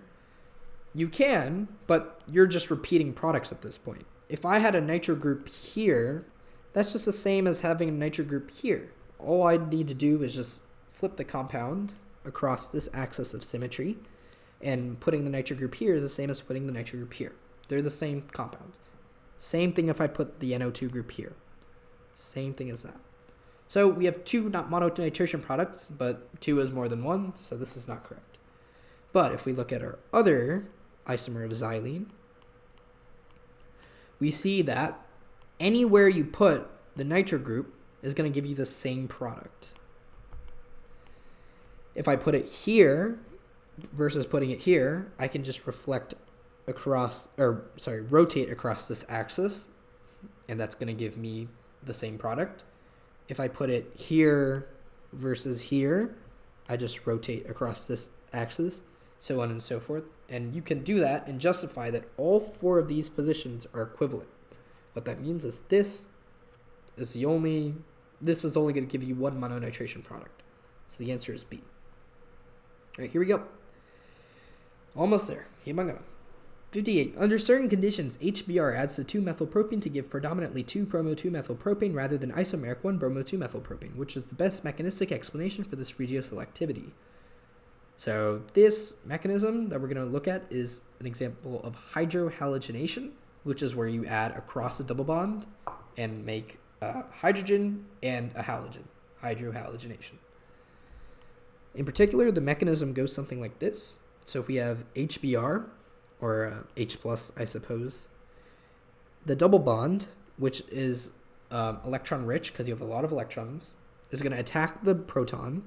You're going to get one end with a carbocation and one end attacking one end with an extra hydrogen on it, and then a bromine is going to come in and attack the free carbocation. We have a positive charge, negative charge, they attract. What you end up getting is, across the double bond, we've added a bromine and a hydrogen. This mechanism is through carbocations. So right away, none of the others are talking about carbocations. So we can eliminate all of these. A bit of a nuance, I suppose. There is actually a radical mechanism for hydrohalogenation. So it could be C or D, but importantly, there's a feature of carbocation mechanism for hydrohalogenation that the radical mechanism does not have, and it's called Markovnikov's rule.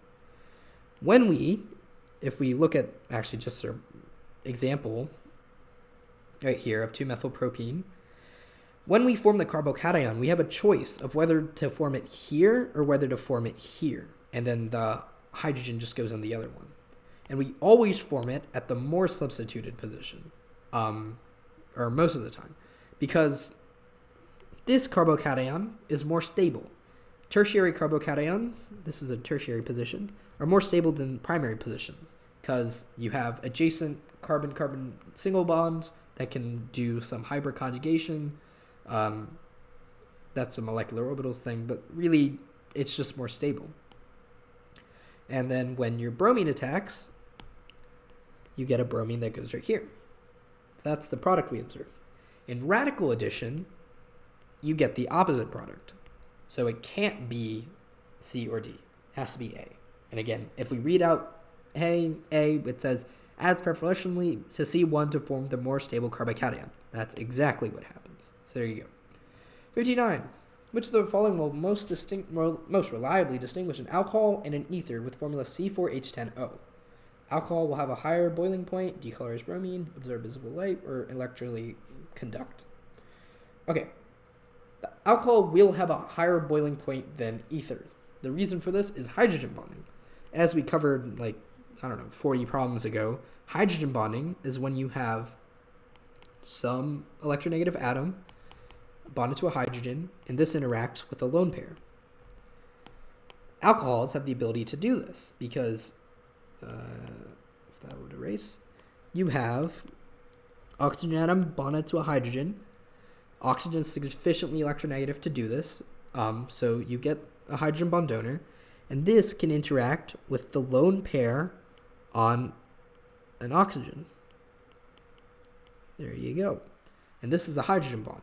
Hydrogen bonds are really strong intermolecular forces, as we mentioned, and therefore, if you have stronger IMFs, your boiling point, your melting point, those are all going to be higher, as opposed to something like an ether, which has no hydrogens attached to the oxygens. These are just lone pairs, right? And therefore, it doesn't do hydrogen bonding. Its boiling point is lower. Looking at these others very quickly, this test for decolorizing bromine is for alkenes, right? An alkene, similar to this mechanism we just talked about, when you react it with bromine, it will form this. That's not going to happen with alcohols or ethers, so you can't distinguish them. Alcohol will absorb visible light, while the ether will not. No, these are both transparent. Neither of them are absorbing visible light. If you want to look at visible light absorption, you're typically going to look at very long conjugated systems of alkenes. Again, alkenes, I guess. Due to, again, weird molecular orbital things, this is going to absorb visible, but you do not have this going on here. So that's not here. That's not going on in your alcohol or your ether. So this is incorrect. And finally, the alcohol will form an electrically conductive aqueous solution while the ether will not. Nope. Neither of them are dissolving in water. Actually, as we mentioned way back when, the alcohol doesn't have any form of resonance, so it's not acidic, right? And the ether, of course, is not acidic because it doesn't even have a hydrogen bound to an oxygen. These alkyl groups are never ionizing, so this is not true.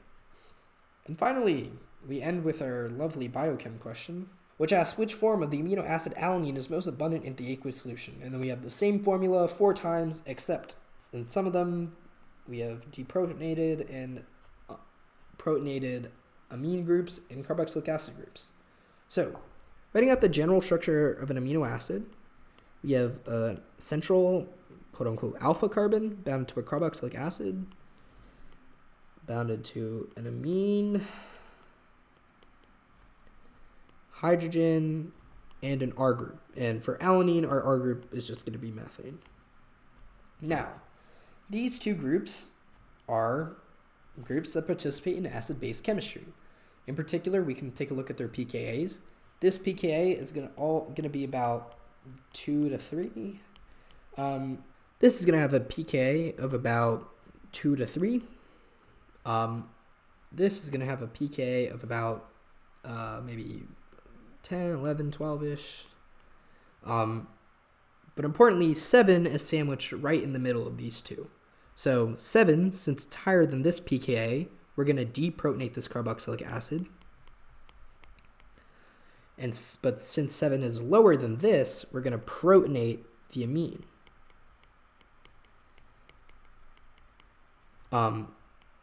Of some note, I guess, we have a compound with both positive and negative charges. This is called a zwitterion. It's quite unique. You see this a lot in biochemical molecules, especially amino acids, because you have a basic group and an acidic group right next to each other. But yeah, at 7, even though you have positive and negative charges, it is a neutral compound. Of some note, I guess. But yeah, this is going to be D, because again, we have that positive charge and a negative charge. There you go. That has been the 2023 USNCO local exam original version. I thank you for listening and hope to see you next time. Bye-bye.